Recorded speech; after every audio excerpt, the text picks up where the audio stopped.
buongiorno a tutte le scuole che sono presenti. Possiamo cominciare, aspettiamo ancora qualche minuto perché le scuole si colleghino. Io ricordo alle scuole che siamo in diretta streaming e quindi ecco, adesso ci vedo, mi vedo bene anche sul mio computer di ritorno. Ecco, volevo dire alle scuole e ai docenti che la diretta streaming prevede qualche secondo di ritardo rispetto a quando noi parliamo, quindi noi ci vedrete, ma ci vedrete leggermente in ritardo rispetto al momento reale in cui parliamo. Una cosa di cui non vi accorgerete, ma che in qualche caso potrebbe far vedere che siamo un po' in ritardo sulle cose che state chiedendo. Allora, ancora un paio di minuti.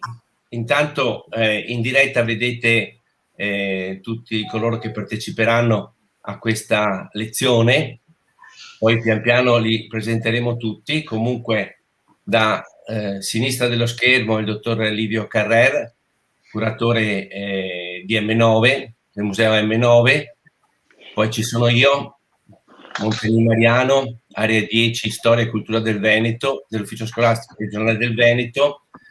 Poi vedete il professor Roberto Stevanato, presidente del centro studi di Mestre. Poi trovate all'estrema destra la dottoressa Laura Donà, coordinatore di dirigenti tecnici dell'USR per il Veneto. Poi il professor Guido Pambini, che è uno dei relatori di questo incontro, docente a Bologna, la dottoressa Laura Tagliercio, nipote di Tagliercio, e il dottor Gianfranco Bettin. Ecco, io credo che le scuole siano collegate, mi arrivano, chiedo anche una verifica ai due a me colleghi. Risultano 90 connessioni per ora. 90 connessioni, benissimo. Allora avviso i docenti che sono collegati che possono fare riferimento per problemi tecnici e per le domande alla professoressa Romina Vinci e al professor Renato Mansi, di cui avete i collegamenti sulla mail che vi abbiamo inviato. Io do il benvenuto ai circa 1400 studenti che sono collegati, per esattezza calcolando le classi sono 1407, quasi tutti mi dicono sono in presenza. Abbiamo collegamenti da tutto il Veneto, da Cortina a Chioggia, a Legnago, a Schio, a Bassano del Grappa, c'è un po' tutto il Veneto. La provincia più numerosa è quella di Padova, ma tutte le province sono presenti con una decina di classi. Se fossimo in presenza riempiremmo almeno 2 grandi sale cinematografiche. Ecco, buongiorno, è comparsa anche la dottoressa Carmela Palumbo, direttore generale dell'ufficio scolastico regionale del Veneto, a cui adesso tra pochissimo daremo la parola. Dicevo che se fossimo in presenza riempiremmo almeno 2 grandi sale cinematografiche. Sono rappresentate anche tutte le città che durante la Notte del Veneto, titolo di questa nostra lezione di storia, subirono attentati e assassini. Il mio compito sarà quello di scandire i tempi di questa lezione di storia, che saranno abbastanza rigidi perché le classi devono rispettare gli orari e anche le attività di arieggiamento della classe in caso di presenza. Sarà, come dicevo, una lezione di storia, siamo in orario scolastico e guardiamo ai fatti avvenuti 40 anni fa con lo scrupolo dello storico. Come è giusto, non ci lasceremo ovviamente tentare dall'attualità. Il nostro sguardo è lo sguardo dello storico. Dicevo prima, per i problemi tecnici fa riferimento a Renato Mansi e Romina Vinci, e ora passo molto volentieri la parola alla dottoressa Laura Donà, coordinatore dei dirigenti tecnici dell'ufficio scolastico per Veneto. Bene, Grazie professor Montagnin, io ho solo il compito stamattina, ragazzi e ragazze, professori e professoresse di tutto il Veneto, di presentare i saluti istituzionali. Quindi, poiché ho già visto che è collegato il nostro direttore generale, la dottoressa Carmela Palumbo, lascio a lei la parola e mi riservo poi di aggiungere due cose a chiusura dei saluti istituzionali. Dottoressa direttore generale, dottoressa Carmela Palumbo, a lei la parola se è presente. Eccola. Eccomi qui. Allora, intanto buongiorno a tutti, veramente sono felice di questa presenza massiccia dei nostri studenti e quindi farò dei saluti molto brevi perché penso che sia per loro davvero importante ascoltare delle parole autorevoli su questo periodo storico così buio della nostra appunto storia recente e che tra l'altro proprio in questi giorni, come sapete, è tornato prepotentemente alla ribalta con questa diciamo cambio, no, di politica che un po' si è delineato nel governo francese rispetto, diciamo, ai brigatisti che hanno trovato finora ospitalità in Francia. Allora io voglio dire solo alcune cose proprio in modo flash. Prima di tutto l'importanza di, anche dal punto di vista dello studio della storia, di inquadrare un periodo che si colloca tra i 50 e i 40 anni prima del momento attuale. In genere, quando si studia la storia a scuola, si ha una specie di occhio cieco, vorrei dire, su quello che è accaduto lì, dai 50 anni prima del momento in cui la si studia a scuola. Quindi è particolarmente opportuno invece accendere fare un punto di attenzione proprio su questo periodo, perché questo capita un po' a tutte le generazioni. Quando si studia a scuola, quel periodo che è, diciamo, immediatamente antecedente alla propria contemporaneità in genere è poco esplorato, non è di fatto conosciuto. E invece in quel periodo lì ci sono molte delle radici e delle ragioni, anche di fatti, di comportamenti che possiamo, diciamo, riscontrare nel mondo attuale. Io personalmente ricordo quel periodo in modo molto vivido perché avevo proprio più o meno la vostra età. In quegli anni lì ero liceale, facevo un liceo di provincia del Veneto, di Rovigo per l'esattezza, ma diciamo anche dentro la nostra scuola, che era una scuola di provincia, quindi era lontana dai fatti di Marghera in un certo senso, dall'Università di Padova, che era un po' i centri, anche se vogliamo, di quello che è accaduto in Veneto, però vivevamo in modo intensissimo questi fatti e questi eventi e devo dire, ve lo dico ai ragazzi, c'era una grande divisione tra noi studenti perché diciamo al di là delle persone che sono state poi coinvolte nei fatti di sangue direttamente, però lo sappiamo, c'era un'area molto ampia di, non lo voglio chiamare consenso, ma comunque diciamo così di comprensione delle ragioni che portavano queste persone a fare questi attentati e a ritenere che si potesse fare politica in questo modo.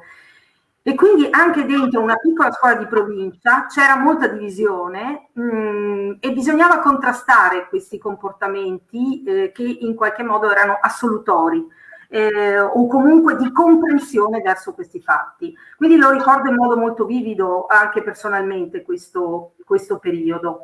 L'altra cosa che voglio dire è veramente un ringraziamento fortissimo al Centro Studi Storici di Mestre, perché questo opuscoletto molto prezioso verrà messo a disposizione in digitale di tutte le scuole e quindi ne consiglio assolutamente la lettura e la visione anche ai docenti, che molti sono anche miei coetanei, quindi ci si troveranno in molte delle cose. E l'altra cosa che voglio dire è un plauso e un ringraziamento all'M9, il Museo del Novecento, e un invito veramente caloroso, caldo, convinto a tutti i nostri studenti e agli insegnanti a visitarlo.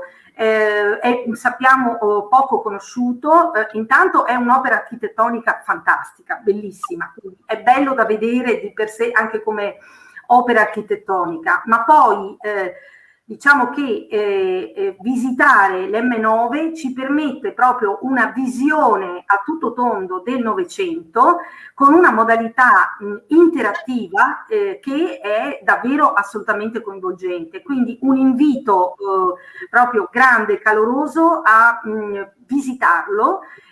Sarà un'esperienza importantissima, voglio dire, prima di tutto per gli insegnanti, ma anche senz'altro per gli studenti, per capire meglio quello che è la storia recente, che appunto per varie ragioni molto spesso non si riesce a studiare bene a scuola con i metodi tradizionali e soprattutto sui libri. Quindi grazie davvero, mi fermo qui perché anch'io seguirò con molta attenzione i relatori. Grazie. Bene, grazie direttore per il suo saluto come sempre argomentato, e aggiungo un particolare: il direttore Palumbo, provenendo da Roma, una delle prime cose che è venuta a visitare quest'estate è proprio stato l'M9, e quindi in un momento in cui era ancora chiuso a seguito del lockdown, e quindi ai docenti e agli studenti presenti mi associo nel così invitarvi appena potete a visitare questo museo, che a nostro avviso qui in Veneto abbiamo veramente un fiore all'occhiello, potrei dire così, sulla storia del Novecento. Questa apertura per permettermi di introdurre i saluti proprio del dottor Livio Carrer, curatore del museo M9, che ringraziamo anche per il supporto a questa lezione tramite la piattaforma. A lei la parola, dottor Carrer. Grazie mille, io sono molto contento di essere qui, vi porto anche i saluti del direttore Luca Molinari, che naturalmente è entusiasta di poter condividere con gli studenti e con tutti gli organizzatori questa splendida iniziativa. M9, come avete capito ragazzi, è un museo dedicato alla storia del Novecento. Io adesso vi prendo solo pochissimi minuti per farvi vedere un video di presentazione del museo, se già non lo conoscete. Eccoci qua. M9 è un museo privato, è commissionato dalla Fondazione di Venezia, quindi la fondazione di origine bancaria legata alla Cassa di risparmio di Venezia. È un museo di nuova concezione, non è un museo tradizionale, non troverete oggetti fisici, manufatti, artefatti o opere d'arte in generale. Il museo vuole piuttosto raccontare la grande trasformazione del nostro paese nel corso del secolo scorso. Questo è un video di presentazione che abbiamo preparato con delle immagini con i droni che dalla laguna ci portano a Mestre, perché noi siamo in pieno centro storico a Mestre. Questa è la Torre Belfredo, Piazza Ferretto, ed eccoci M9. M9, ringrazio molto la dottoressa Palumbo che apprezzava anche la qualità architettonica di un progetto firmato dagli architetti tedeschi Sauerbruch e Hutton, che hanno vinto un concorso internazionale ad inviti. M9 è anche luogo dove poter venire a mangiare, vivere una socialità rilassata in uno spazio di Mestre molto molto tranquillo e completamente riqualificato grazie al progetto M9, che in questo senso è anche un progetto di rigenerazione urbana. Parliamo di un ettaro della terraferma veneziana del centro storico di Mestre. Eccoci all'interno delle sale del museo, che organizza la collezione permanente su 2 piani. Questi li chiamiamo gli specchi magici. Vedete, è un museo completamente multimediale, quindi la collezione è basata su fonti digitali, si può giocare in qualche modo anche con le installazioni. Noi seguiamo i principi dell'edutainment, ossia educational ed entertainment insieme. Cerchiamo di raccontare ai ragazzi la storia del Novecento cercando di non annoiarli in qualche modo, farli anche vivere un'esperienza che sia di intrattenimento. M9 però è anche questo chiostro dove teniamo eventi, iniziative pubbliche, volentieri ospitiamo le scuole anche nel nostro auditorium per fare singole iniziative dedicate a attività specifiche. Questa per esempio è la grande arena politica dove raccontiamo l'esperienza della politica. Qui c'è un omaggio al cinema, ecco il racconto di come sono cambiate le cucine del Novecento, quindi proprio c'è questa attenzione dentro M9 anche alla cultura materiale, cerchiamo di far vedere come è cambiato il vivere delle persone, perché pensiamo che agganciandosi proprio al vissuto, alle esperienze reali delle famiglie degli italiani, in questo modo possiamo più facilmente raccontare che cosa è stato il Novecento.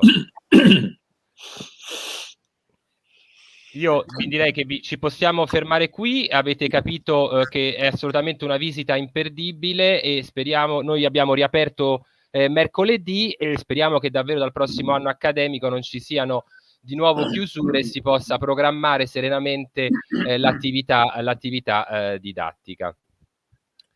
Ecco, sì. Eccoci, torniamo in studio. Sì. Eccoci qua. Io vi ringrazio molto e lascio la parola adesso a Mariano Montagnin che condurrà questa giornata insieme.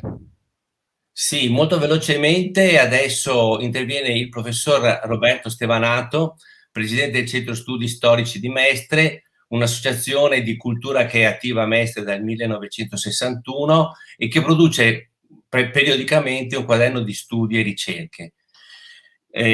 Centro Studi si occupa di recupero e di pubblicazione delle fonti d'archivio della città di Mestre e devo sottolineare che Stevanato è un infaticabile animatore di questa associazione e noi volentieri, lavorando all'interno di Area 10 Storia e Cultura del Veneto, abbiamo accolto volentieri la sua proposta di approfondire il tema del terrorismo nel Veneto. Ha realizzato l'opuscolo Anni di piombo che stiamo mettendo a disposizione delle scuole, un opuscolo che stiamo un po' faticosamente distribuendo a causa della pandemia, ma che cercheremo di far arrivare a tutte le scuole. Ecco, passo la parola al professor Roberto Stevanato. Grazie a tutti voi. Io mi rivolgo a voi ragazzi, mi rivolgo a voi professori. È veramente con grande piacere constatare che oggi in questo momento più di 1400 studenti sono qui collegati per questa nostra lezione, per questa nostra rivisitazione di quegli anni, degli anni '80 in particolare. Questa iniziativa è nata su proposta di Federmanager, è stata fatta propria dal Centro Studi Storici di Mestre, in collaborazione ovviamente con il Museo M9 e con l'Ufficio Scolastico Regionale del Veneto, che ringrazio per la passione e la forte collaborazione. E questa lezione vuole raccontare un pezzo della nostra storia recente, del nostro paese e di queste nostre terre in particolare. Voi ragazzi, ma anche i vostri docenti più giovani, al più avrete sentito accennare di quanto avvenuto 40 anni fa in questi territori. Noi che abbiamo i capelli bianchi, veramente, io non ce l'ho neanche quelli, ma anche qualche vostro familiare un po' più anziano, diciamo, qualche vostro docente un po' più anziano, ben ricordano quel clima di paura e di tensione che regnava in quei tempi e nel quale si voleva comunque continuare a condurre una vita normale. Per molti come me, che sintonizzavano la radiosveglia al mattino, normalmente sul giornale radio, ecco, così mentre ci si alzava si ascoltavano anche le prime notizie del giorno, era divenuto ormai un incubo sentire tutte le mattine i fatti criminosi perpetrati da estremisti di destra e di sinistra il giorno prima. È uno stillicidio di azioni criminose che inquietava ed allarmava e non era certamente un buon viatico per la giornata che stava per iniziare. Brigate rosse, proletari armati per il comunismo e altre sigle minori di sinistra, estremisti e omicidi perpetravano le loro azioni terroristiche ai danni di persone comuni che svolgevano la vita di tutti i giorni e che avevano solo la colpa di ricoprire in quel momento storico particolari incarichi delicati. Erano forze dell'ordine, erano dirigenti industriali, erano magistrati, erano avvocati, erano politici. Qui a Mestre, nel giro di poco più di un anno, esattamente 40 anni or sono, fra la fine del 1980 e l'inizio del 1981, Furono assassinati Sergio Gori, che era il vice direttore del Petrolchimico di Porto Marghera, Alfredo Albanese, che era il vicequestore di polizia, era il dirigente anche della Digos di Venezia, e Giuseppe Taliercio, che era pure responsabile del Petrolchimico. Fino agli ultimi attentati registrati non moltissimi anni fa, i primi anni 2000, si contano più di 60 vittime cadute sotto il fuoco delle Brigate Rosse. Faceva da contraltare, dall'altra parte, a questa furia omicida, l'estremismo nero, una versione armata di destra che si rappresentava con sigle come Ordine Nuovo, Avanguardia Nazionale, Ordine Nero, eccetera, eccetera. Costoro, a differenza dei primi, concretizzavano le loro azioni terroristiche con attentati dinamitardi casuali, però in luoghi affollati e che fatalmente coinvolgevano un gran numero di persone. E lo scopo era quello di creare allarme sociale in modo tale da poter favorire un governo estremista di destra, un governo di tipo neofascista. Piazza Fontana di Milano, Piazza della Loggia di Brescia, il treno Italicus che stava percorrendo la tratta Firenze-Bologna, la strage di Bologna, il rapido 904 sull'Appennino, ma ce ne sono anche tanti altri. Questi sono le più gravi, ma purtroppo anche le più letali stragi terroristiche di matrice neofascista che hanno insanguinato l'Italia dalla fine degli anni 60 fino agli anni 80. Le vittime furono diverse centinaia. Vi confesso, è la prima volta che lo dico pubblicamente, anzi normalmente non ne parlo, ne ho parlato solo con pochissime persone, che anch'io personalmente sono stato coinvolto in un attentato, probabilmente di origine rossa, di estremisti rossi. Frequentavo allora un partito politico, qualche volta partecipavo a qualche loro riunione. Nella sede in cui è venuta una di queste riunioni, avvenivano queste riunioni, eravamo appena usciti ed è scoppiata una bomba che fortunatamente, proprio perché eravamo usciti da pochi minuti, non ha coinvolto le persone, ma ha fatto parecchi danni. E gli autori non sono mai stati individuati. E chiaramente è stato un trauma da non poco, che è stato un po' difficile passare. Il volumetto che abbiamo preparato per voi e che tutti possono avere in forma digitale, ma che stiamo distribuendo anche in formato a stampa, raccoglie in modo sintetico e in modo schematico, proprio per schede, in una cinquantina di paginette, tutti questi tragici avvenimenti.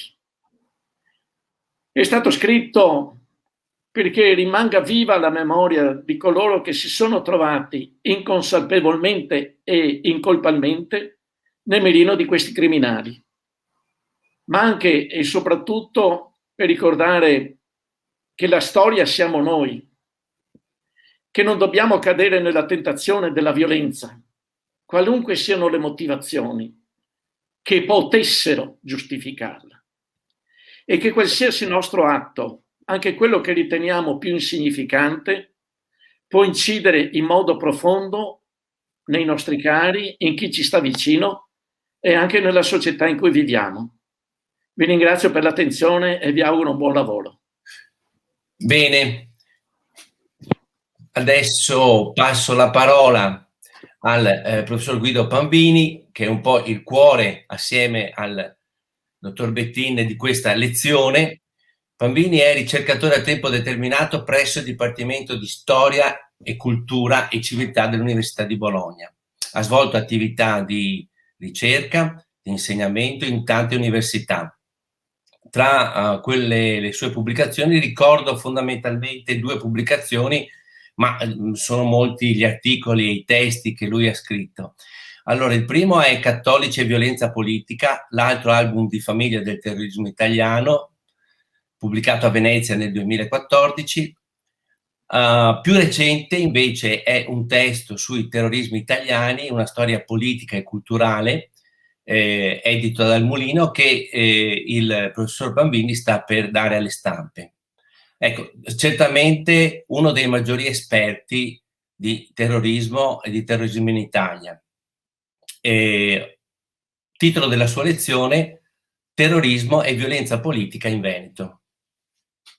Prego, professor Bambini. Il microfono. Io vi ringrazio, buongiorno, scusate, con la questione del microfono ci casco sempre nonostante un anno di didattica a distanza. Allora, i miei saluti istituzionali saranno brevi, perché già è stato detto molto in interventi significativi.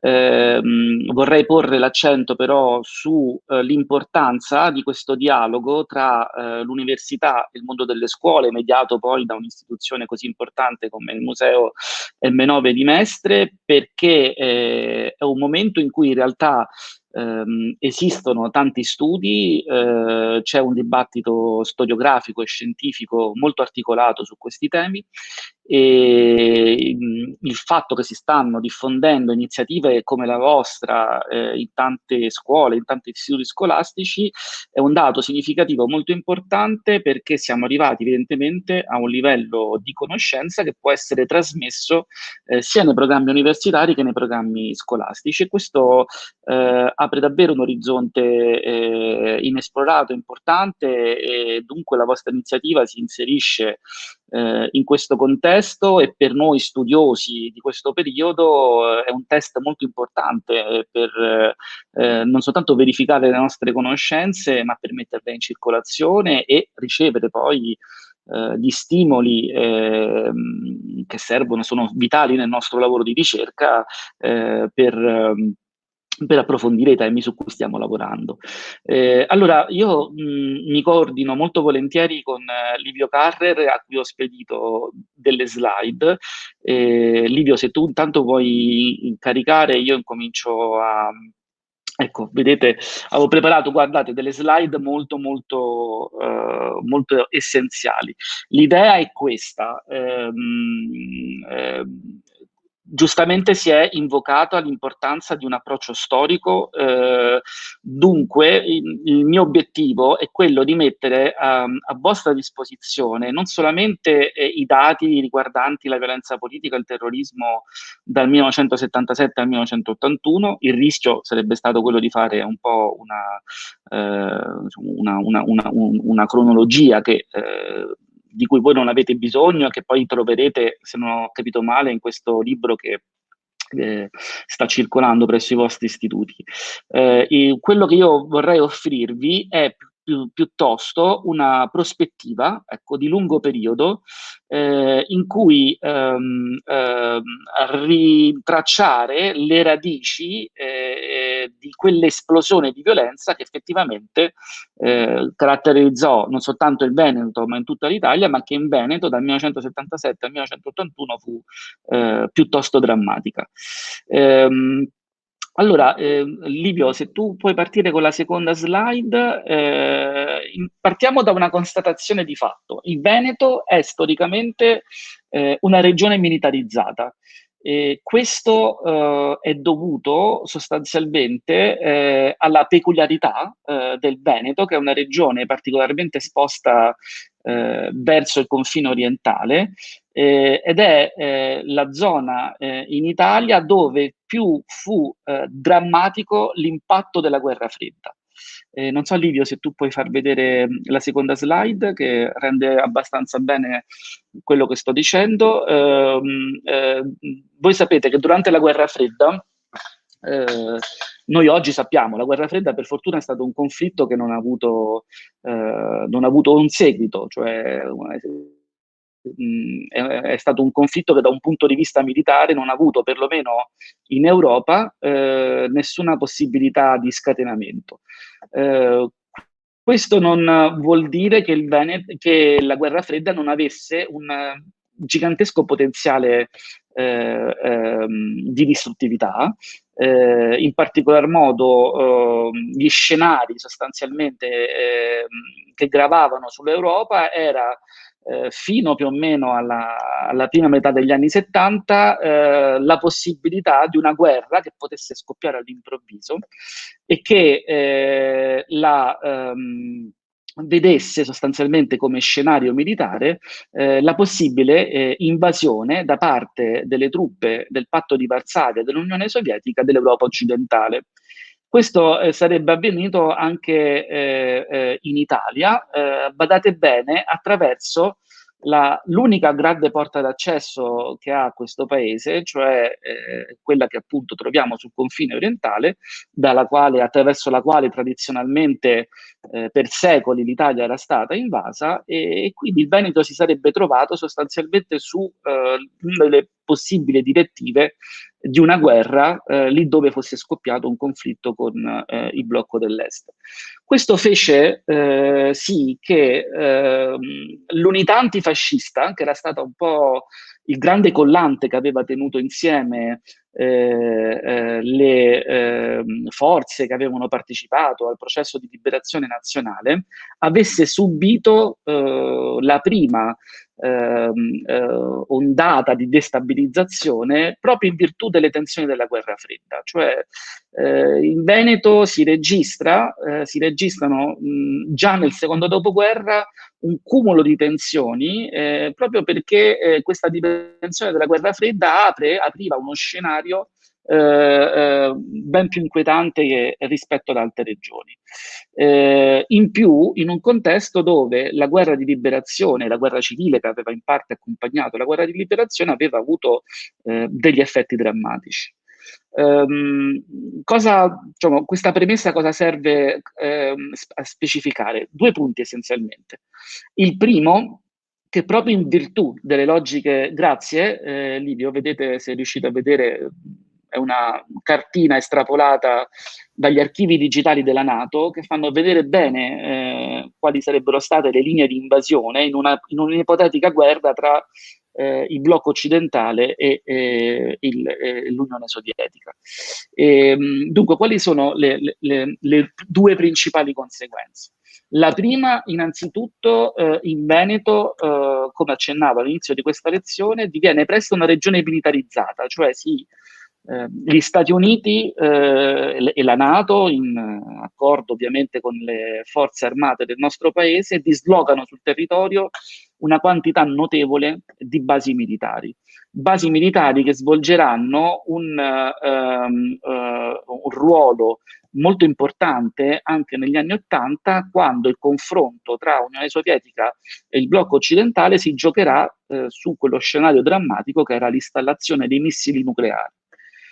Dunque, da un punto di vista delle logiche militari della guerra fredda, il Veneto aveva un'importanza fondamentale e strategica. Pensate che Stati Uniti e NATO avevano in Veneto i comandi che avrebbero dovuto condurre la guerra nello scenario del Mediterraneo, in un possibile conflitto con l'Unione Sovietica. Questo ha un peso, nel senso che la militarizzazione di un territorio non è un qualcosa di poco, diciamo, la quantità di basi militari conferiva al Veneto sicuramente una specificità rispetto al resto del territorio nazionale. Lo vedremo che questo sarà un elemento che ritroveremo addirittura negli anni '80, quando poi il terrorismo di sinistra, in particolar modo le Brigate Rosse, prenderanno a pretesto la presenza militare degli Stati Uniti per compiere una delle loro azioni più drammatiche ed esemplari. La seconda ricaduta è stata, se volete, rispetto ad altre regioni italiane, una radicalizzazione, ecco, dell'anticomunismo, che era un orientamento politico molto diffuso, soprattutto negli anni 50 e 60, che aveva possibilità di essere declinato in tante maniere diverse. C'era un anticomunismo democratico, ma esisteva anche un anticomunismo estremamente radicale, che sostanzialmente teorizzava che contro la battaglia nei confronti del comunismo fossero leciti qualsiasi mezzi. Perché è così radicale in Veneto? Proprio per questo scenario che vi ho appena descritto, perché il Veneto è un po' la prima linea di un possibile confronto con l'Unione Sovietica. Il Partito Comunista in Veneto è una realtà politica molto importante che, tra le altre cose, grazie anche alla strategia democratica che era stata impressa al partito dalla loro classe dirigente comunista, in particolar modo dal segretario Palmiro Togliatti, cresceva e conquistava sempre più voti, soprattutto in quelle città, per esempio Mestre, dove esisteva una forte classe operaia e che guardava il Partito Comunista come il partito, diciamo, l'interlocutore naturale.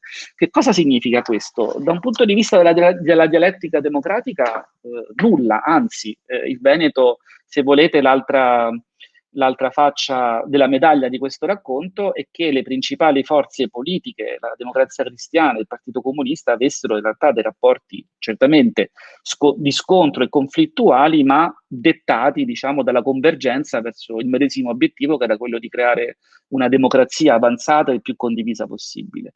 Ma dal punto di vista militare e dal punto di vista di quegli ambienti anticomunisti che avevano sposato l'interpretazione dell'anticomunismo così radicale e così viscerale, si aveva proprio la sensazione fisica, no, che dietro questa linea di difesa militare ci fosse, no, una minaccia mortale, quasi un nemico alle spalle che fosse lì a rappresentare una minaccia stessa alla difesa del paese.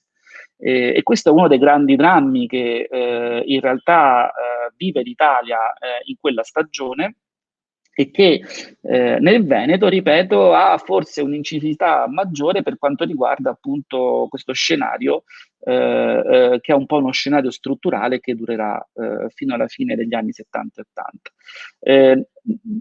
Noi oggi parleremo molto della lotta armata di sinistra, del terrorismo di estrema sinistra, ma non è possibile spiegare quella radicalizzazione a sinistra che avviene tra la fine degli anni 70 e i primi anni 80 se non ci ricordiamo che il Veneto è stato il principale laboratorio dell'estremismo di destra in questo paese, protagonista delle stagioni delle stragi a cui è stato fatto riferimento nell'intervento che mi ha preceduto.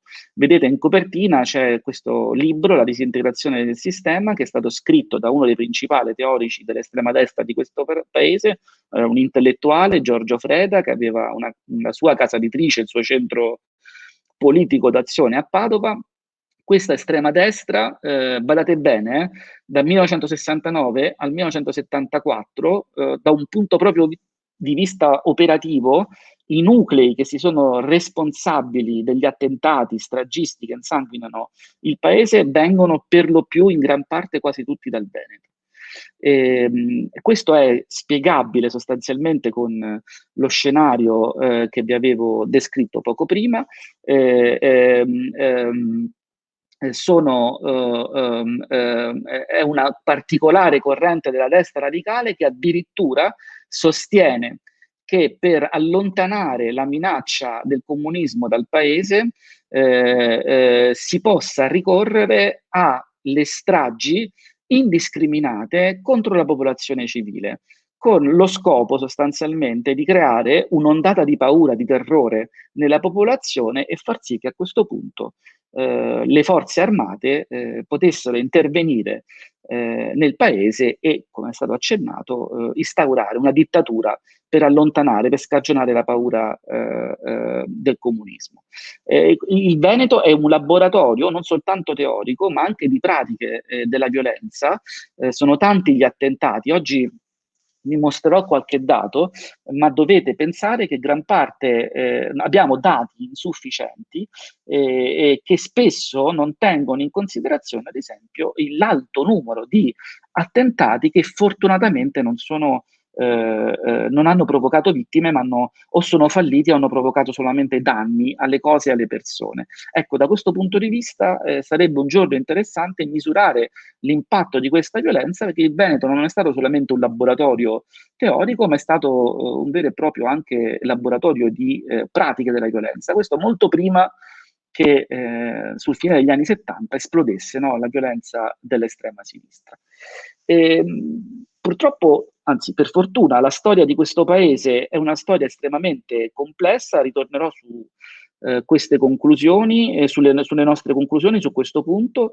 Noi non possiamo guardare solamente agli anni 60 e 70 come anni di piombo o anni del terrorismo, sono stati anni importantissimi, fondamentali, di avanzamento della democrazia in questo paese, di conquista di importanti diritti sociali che tutt'oggi sono in vigore. Farei un invito sia ai docenti che agli studenti di tenere sempre insieme questa doppia dimensione. La ritroviamo anche in Veneto. Livio, se ti va di passare all'altra slide, dove accanto a questo processo, se volete, che vi ho descritto, che è molto politico, se ne affianca uno che dobbiamo tenere in considerazione, altrimenti non capiamo poi il perché, no, tanti giovani abbiano scelto la strada della lotta armata e del terrorismo. Quando volete, la prossima slide sarebbe l'ideale. Dunque, sono anni in cui letteralmente, ma non soltanto in Italia, a partire dagli anni 50 il Veneto cambia completamente faccia. Cioè diventa una regione che entra nel pieno processo di modernizzazione e di industrializzazione, ed è un processo estremamente traumatico, come spesso accade nella storia. Voi pensate che negli anni 50 il processo di modernizzazione di questo paese, che era un paese che ancora sostanzialmente era dominato da un'economia di tipo, da una struttura sociale, da un'economia di tipo agricolo, non era ancora pienamente industrializzato. Nel giro di pochi anni l'Italia avvia un processo di industrializzazione e modernizzazione così profondo da divenire una delle potenze industriali poi a livello globale. Questo non poteva non avere una ricaduta sociale, dei costi sociali fortissimi.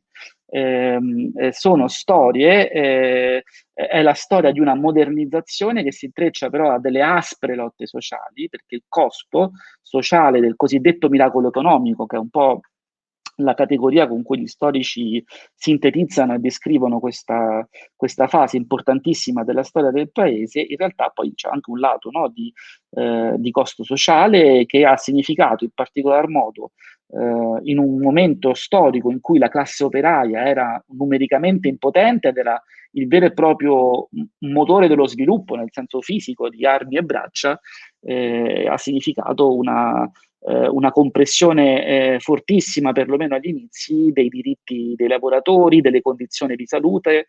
Non capiremo mai negli anni ci il terrorismo di sinistra, in particolar modo nel petrolchimico a Marghera, se non consideriamo che proprio in questi anni ci sono delle lotte radicali, esasperate, perché le condizioni di lavoro, le condizioni di vita in quelle fabbriche erano durissime, e non che non c'è assolutamente un nesso, non fraintendetemi, tra queste lotte e poi la successiva radicalizzazione della lotta armata, ma è importante tenere da conto questo scenario.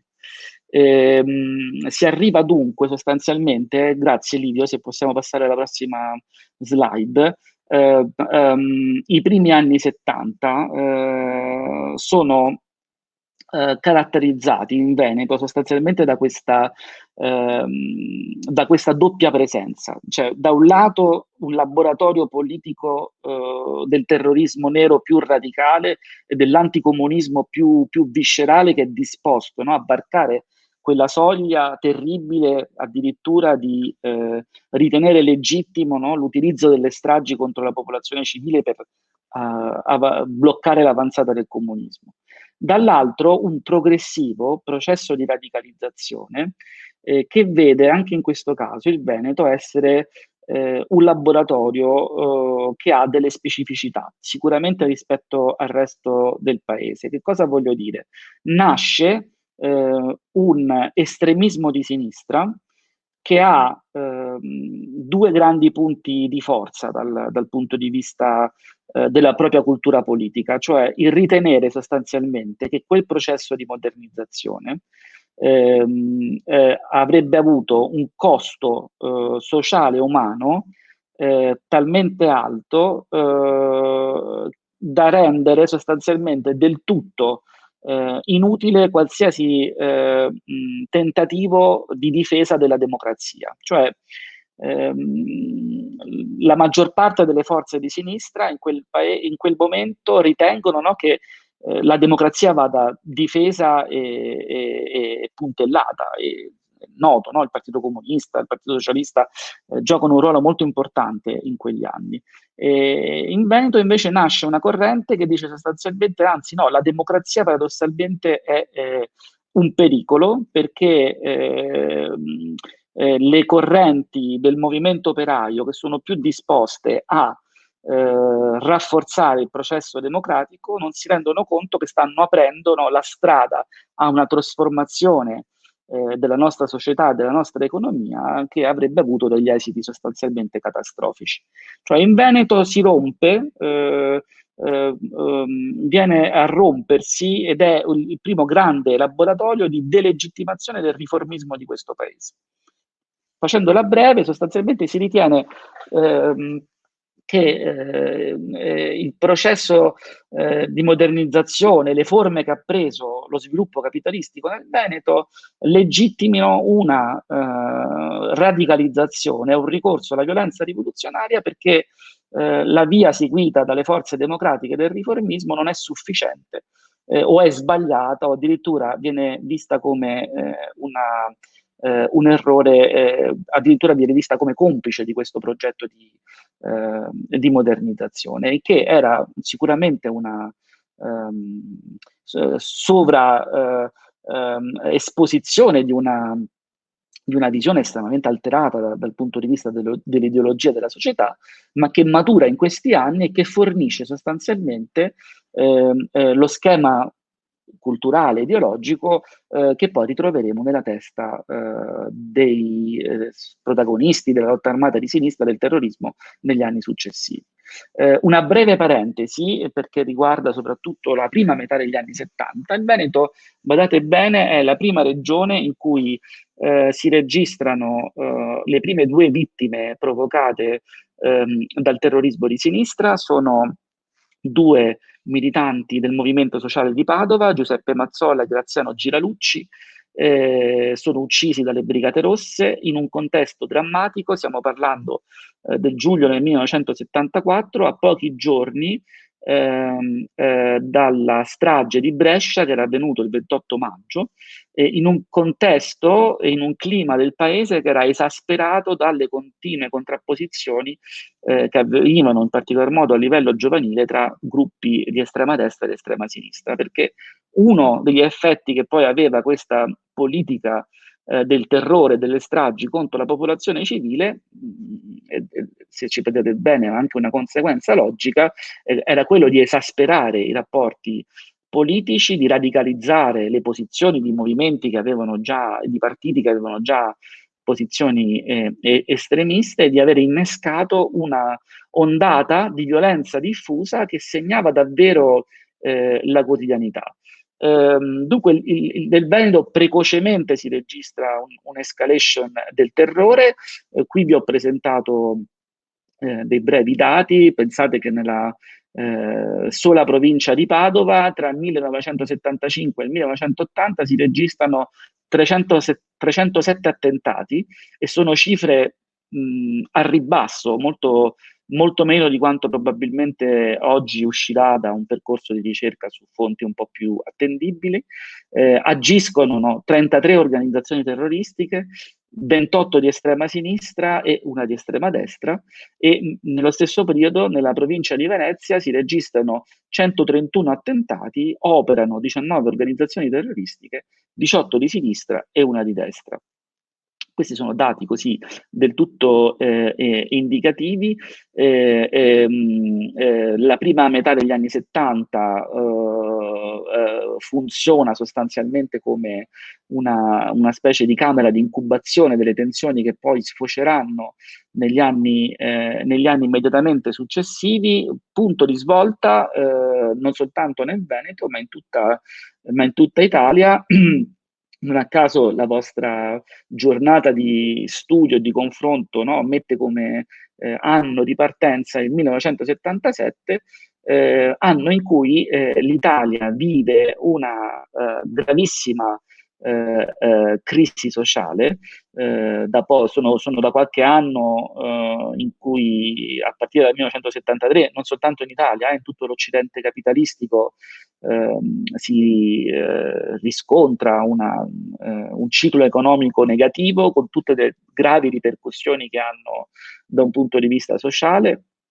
In Italia si caratterizza questo malessere per l'esplosione di un movimento giovanile che non è solamente studentesco, in realtà interessa anche gran parte, per esempio, dei giovani operai, dei giovani proletari, che sono la fascia della popolazione più esposta agli effetti della crisi economica e della crisi sociale, e che si radicalizza e diventa, lo accennava la dirigente scolastica che è intervenuta stamattina, diventa non un'area di consenso, ma sicuramente un'area sensibile a quella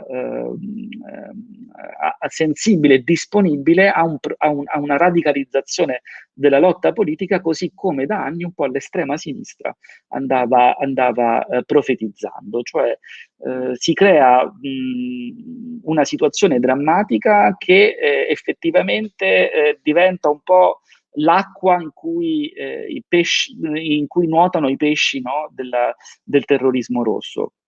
In Veneto questo ha una ricaduta pesante, perché sono gli anni in cui in particolar modo le città universitarie come Padova diventano un vero e proprio fortino dove la radicalizzazione del movimento studentesco si evince da un elevatissimo livello di violenza politica diffusa, che è un po' un dato necessario per far sì che nasca poi un salto di qualità verso la violenza terroristica. Sono anni, anche qui è interessante forse vedere questo. Sono due le città dove è più evidente, una in Veneto e una fuori dal Veneto, dove è più evidente questo scontro che c'è tra il terrorismo di sinistra e la lotta armata di sinistra e le forze democratiche di segno riformista. Sono Padova e Bologna, dove il movimento di protesta del 1977, no, si carica di una fortissima contrapposizione nei confronti della lotta contro la democrazia e contro il riformismo, che, ripeto, è un po' una peculiarità che ritroviamo così accentuata in Veneto. Le Brigate Rosse, che sono questa organizzazione terroristica nata fuori regione, nata tra il 69 e il 70, soprattutto a Milano, e che avrà una forte irradiazione a Torino, ma che presto distaccherà dei gruppi operativi in Veneto, proprio perché c'è questo ribollire sociale che rende particolarmente il Veneto vulnerabile alla penetrazione di questo tipo di formazioni. La situazione del Veneto diventa, da un punto di vista dell'ordine pubblico, difficilissima. Quando incominciano a finire del 1978 e 79 si registrano le prime azioni terroristiche, sono attentati, omicidi mirati contro dirigenti sindacali, esponenti delle forze dell'ordine o esponenti delle forze democratiche. Il contesto sociale è diventato, se vogliamo, ancora più drammatico, perché nel paese è in corso un radicale processo di ristrutturazione del mondo industriale. Il Veneto è tra le prime regioni a essere così pesantemente investito, e in questo contesto incomincia a operare un disegno sistematico del terrorismo di sinistra, in particolar modo delle Brigate Rosse, che puntano a far deflagrare la conflittualità sociale, radicalizzandola con degli omicidi mirati che puntavano sostanzialmente a trasformare diciamo, il conflitto sociale in un vero e proprio processo rivoluzionario. E, appunto è esemplificativo che verranno presi di mira quelle figure professionali. Forse preparando questa lezione mi hanno particolarmente colpito gli omicidi di Silvio Gori e poi il sequestro e l'omicidio di Taliercio, perché erano quelle figure professionali che per formazione, cioè i dirigenti industriali che in quella fase così drammatica di crisi sociale avevano un po' il compito di mediare il conflitto sociale, cioè trovare un compromesso tra le lotte dei lavoratori e le esigenze poi dell'azienda. Entrambe le persone sono due biografie emblematiche, cioè cresciute, diciamo, rappresentavano nel loro percorso umano e politico l'Italia che più si era impegnata sostanzialmente nel processo di democratizzazione. Ed non è un caso che vengono individuati come bersagli, perché badate bene, nella logica terroristica e nei processi di radicalizzazione della violenza, i primi nemici che bisogna colpire sono proprio quelli che sono in grado di impedire quel processo di radicalizzazione attraverso gli strumenti democratici. Questo è ancora più vero in contesti sociali difficili, come sono per esempio, come era il contesto sociale di Marghera, dove per più di un ventennio il conflitto sociale aveva assunto delle forme particolarmente esasperate e radicali anche per le durissime condizioni in cui accompagnava il lavoro della classe operaia. Questo forse è l'esempio più significativo. Far saltare, uccidere quelle figure rappresentava, no, un attacco micidiale alla democrazia. Possiamo andare verso la prossima slide. Cosa non ha funzionato dal punto di vista del terrorismo? In realtà quello che non ha funzionato, vedete che il bilancio dal 1974 al 1982 è molto grave, si contano 15 vittime riconducibili al terrorismo e 9 feriti in agguato, cioè un giorno andrebbe scritta una statistica delle vittime della violenza, non solamente per quanto riguarda i caduti, ma per chi in quegli anni, no, poi ha subito violenze, attentati e ferimenti per fortuna non mortali, ma che comunque erano molto frequenti, che rappresentavano un vulnus, no, al tessuto democratico. Cosa non ha funzionato dal punto di vista del terrorismo? In realtà il tessuto democratico di questo paese era molto più solido. Sto proprio parlando della società. Cioè, rispetto anche a oggi, questa è una constatazione amara che faccio, per quanto fossero complicati e conflittuali i rapporti tra le principali forze democratiche, l'impressione, guardando, no, con uno sguardo retrospettivo, è che in realtà ci fosse non soltanto una convergenza, ma una lingua e una grammatica in comune. E quindi l'esercizio reiterato della violenza da parte dei gruppi terroristici, sia di estrema di sinistra che di estrema destra, non è riuscita a sfilacciare questo tessuto, che è stata, da un punto di vista della tenuta del sistema democratico, la più importante risorsa strategica.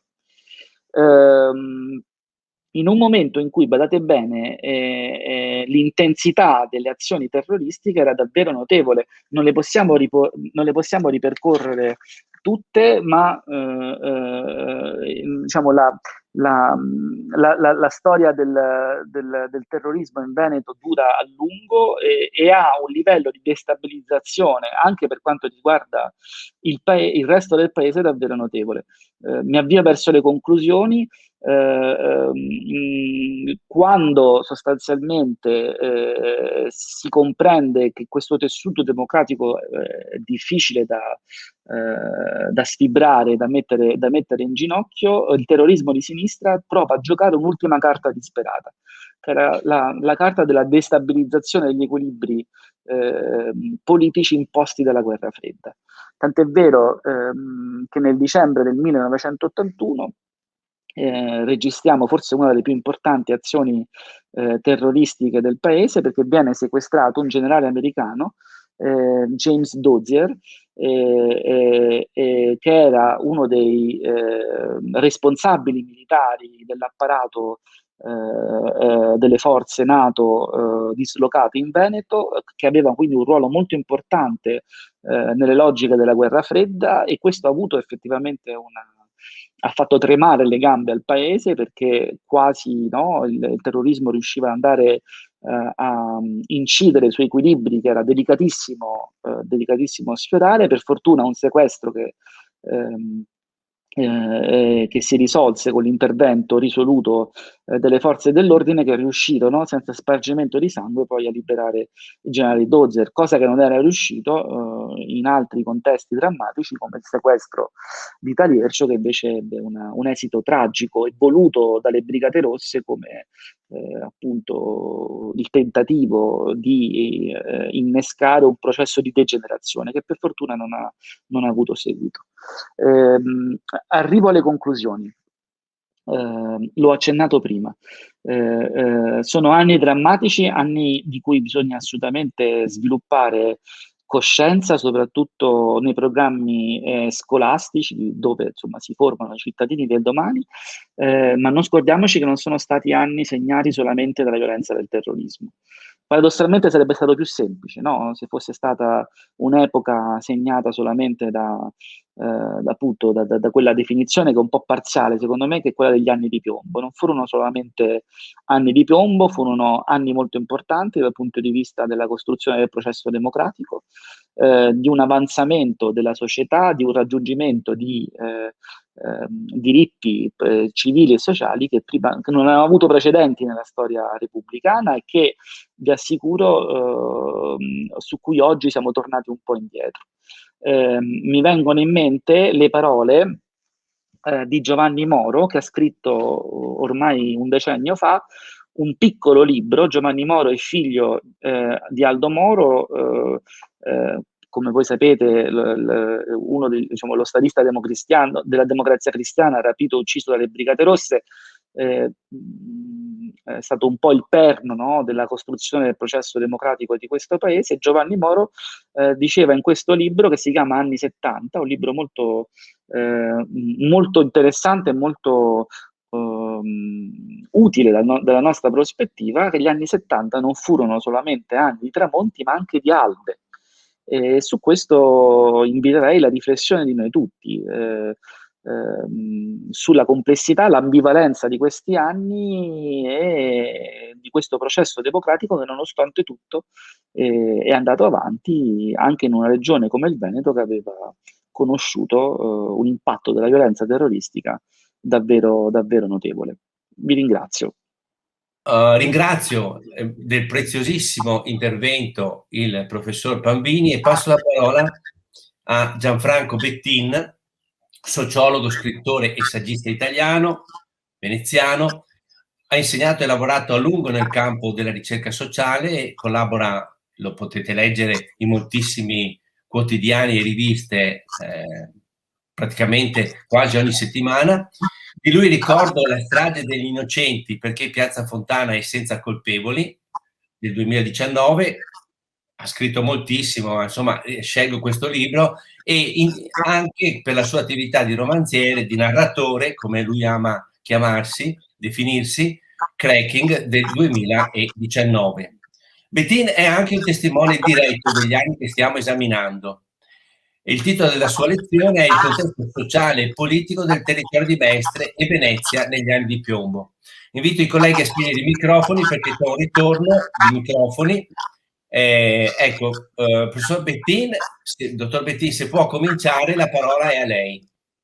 Grazie molte sia dell'invito che dell'occasione particolare che cerchiamo di affrontare raccontando anni relativamente vicini ma anche relativamente lontani, con quell'imbarazzo che a questa distanza crea sempre a chi cerca di ricostruirli, no? Lo diceva molto bene prima la dottoressa Palumbo, specialmente poi se avendo un po' più di una quarantina d'anni, diciamo così, li si è anche vissuti direttamente in un'età magari non proprio verdissima, no? Ma magari già da adolescenti o da giovani, e quindi anche con un certo grado di possibile consapevolezza se uno voleva interrogarsi già in quegli anni su quello che stava succedendo. Sono anni importanti, lo sono stati per la città di cui dovrò un po' tracciare il profilo, no? Ma lo sono stati per tutto il nostro paese, e nel Veneto, come diceva il professor Pandini poco fa, in maniera veramente stringente, diciamo così, veramente cruciale. Però il tema è esattamente questo, il tema di fondo. Come noi viviamo il periodo che ci è dato di vivere direttamente, cercando di non consumarlo nell'immediatezza, cioè di averne una consapevolezza maggiore, no? Interrogarci su episodi, vicende che hanno una distanza non lontanissima da noi, no? Ma neanche sono accaduti ieri mattina, diciamo così, ci dà una lezione su come noi viviamo il nostro tempo, no? Il tempo che stiamo vivendo, per esempio, da questo punto di vista eccezionalmente stimolante e anche inquietante per tanti versi, no? Vivere il nostro presente come vicenda storica è diverso che viverlo consumandolo nell'attimo, no? È importante cogliere l'attimo, come sappiamo, no? Perché quell'attimo è la nostra esperienza di oggi, no? Però capire che sta dentro un processo più lungo e più profondo è altrettanto importante. Oggi noi viviamo giorni, mesi, ormai più di un anno di pandemia, qualcosa che non ha precedenti, che ricorderemo nel tempo come come una vicenda storica di straordinaria importanza. Viviamo altri elementi che ci ricordano come sta cambiando il rapporto tra noi come genere umano e il tempo, l'ambiente in cui viviamo. No? Pensiamo al tema dei cambiamenti climatici, tutte cose che segnalano che viviamo una contingenza, un momento storico di straordinaria portata, gravido di cambiamenti in tutti i campi, nell'economia, nella tecnologia, nella scienza, nella vita quotidiana. Appunto, alla vita quotidiana, quella a cui ci riporta anche il ragionamento sugli anni, la fine degli anni 70 e i primi anni 80. La vita quotidiana della nostra regione, del nostro paese, di questa città, di cui raccontiamo alcune vicende tragiche, in quegli anni è segnata dal convergere di tanti processi. Il Veneto di quegli anni, da cui venite tutti voi, in cui tutti noi viviamo tuttora, è una regione che sta entrando in un processo vorticoso di cambiamento. Solo poco tempo prima, anche solo dopo la fine della Seconda Guerra Mondiale, era ancora una regione molto povera, in cui il lavoro era prevalentemente lavoro agricolo, in cui si stavano avviando processi, alcuni venivano da un po' più lontano, altri erano appena iniziati, diciamo tra gli anni 40 e gli anni 50, di industrializzazione. Si stavano avviando delle forme di modernizzazione, però era ancora una regione molto povera, ma veramente tanto povera, da cui la gente andava via. Era quasi un secolo ormai che a decine di migliaia i veneti emigravano in parte in alcune altre regioni un po' più sviluppate italiane, ma soprattutto nel resto dell'Europa, in Germania, nei Paesi Bassi, in Francia, in Svizzera e poi oltreoceano. L'emigrazione veneta ha raggiunto le Americhe, l'America del Nord e l'America del Sud, veramente con decine, centinaia di migliaia di propri figli che hanno lasciato questa terra. Ancora oggi ci sono più veneti di origine fuori dal Veneto che i 5 milioni che oggi siamo qui nel Veneto. a riprova della storia difficile da cui veniamo, una storia di questo tipo. Quindi quando tra gli anni 50 e gli anni 60 si avviano dei processi di industrializzazione, di modernizzazione in questa regione, la spinta, la volontà di crescere, di emanciparsi, di liberarsi della povertà, della costrizione, diciamo così, ad andarsene da questa regione così straordinaria che è dal punto di vista del paesaggio, della storia, anche delle relazioni tra le persone, no? Di abbandonare la propria comunità, il proprio territorio, per liberarsi di questa costrizione e della povertà, appunto, no? Mette in campo un'energia fortissima. Questa energia si condensa nei luoghi in cui si sviluppa l'industria moderna. E questi luoghi sono di due tipi. Alcuni luoghi sono grandi poli industriali.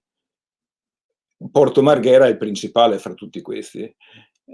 Nasce da un progetto, diciamo così, di sviluppo industriale moderno nei primi decenni del Novecento e rapidamente in due grandi passaggi, uno tra le due guerre, diciamo tra gli anni 20 e gli anni 40, fine anni 40, e poi tra gli anni 50 e gli anni 70, si sviluppa e diventa uno dei principali poli portuali e industriali di tutta l'Europa, uno dei più grandi d'Italia e dei più grandi d'Europa, e occupa alcune decine di migliaia di persone.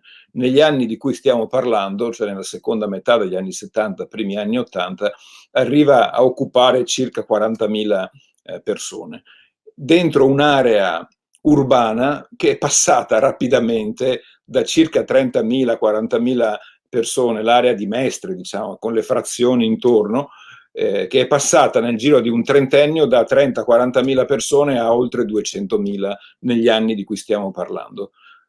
Ovviamente trasformandosi rapidamente da polo, da una piccola cittadina affacciata sulla laguna di fronte a Venezia, a una conurbazione molto estesa, molto disordinata, perché è cresciuta senza un vero ordine urbanistico.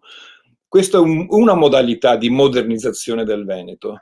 La seconda modalità è invece quella di diffondere in tutto il territorio piccoli insediamenti industriali, aziende piccole o medie, spesso create da persone che erano stati artigiani o che erano stati contadini e che magari avevano lavorato in qualche industria o in qualche laboratorio artigianale e poi si erano messi in proprio.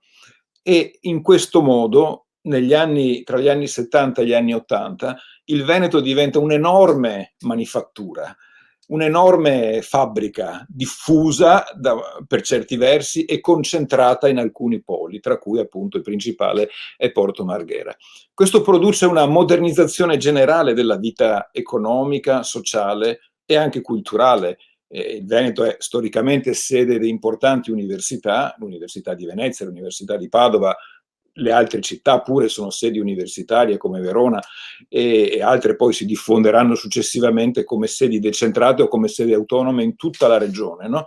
È sempre stata una regione in cui grandi università hanno avuto un ruolo storico straordinario. Pensiamo appunto all'eccellenza e anche a quanto sia precoce la nascita dell'Università di Padova, una delle prime università e più importanti università al mondo da sempre. Però in quegli anni l'università diventa di massa, cioè si creano i presupposti, grazie a questo sviluppo, a questa modernizzazione dell'Italia e anche del Veneto, affinché l'università non sia più un fenomeno di elite.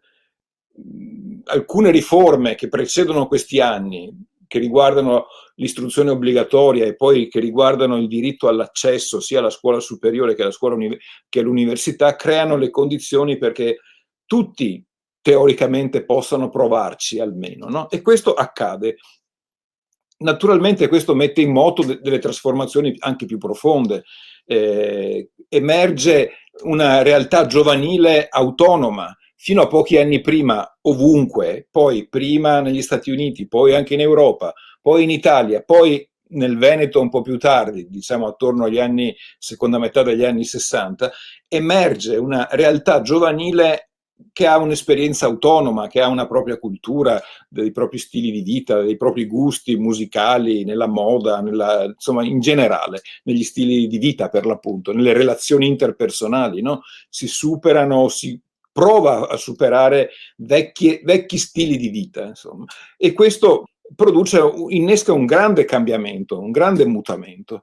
Questo mutamento avviene in una regione appunto che ci arriva più tardi che nel resto del paese, ma quando ci arriva con grande forza, con grande energia, con grande voglia di futuro.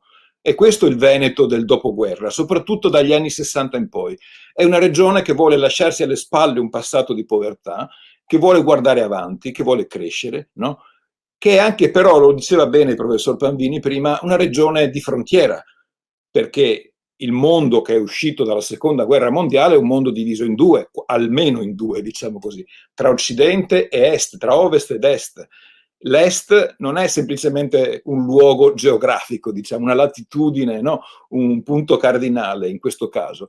È una frontiera che demarca due modi di organizzare il mondo, due culture, due visioni del mondo, no?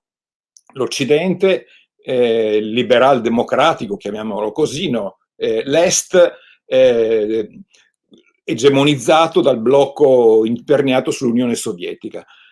Grandi paesi, insomma, alleati nel contrastare i fascismi e il nazismo durante la guerra, che però subito dopo entrano in una tensione molto forte reciproca, quella che si è chiamata, lo diceva prima il professor Panvini, guerra fredda, cioè una guerra sempre minacciata, ma mai, per fortuna, esplosa davvero.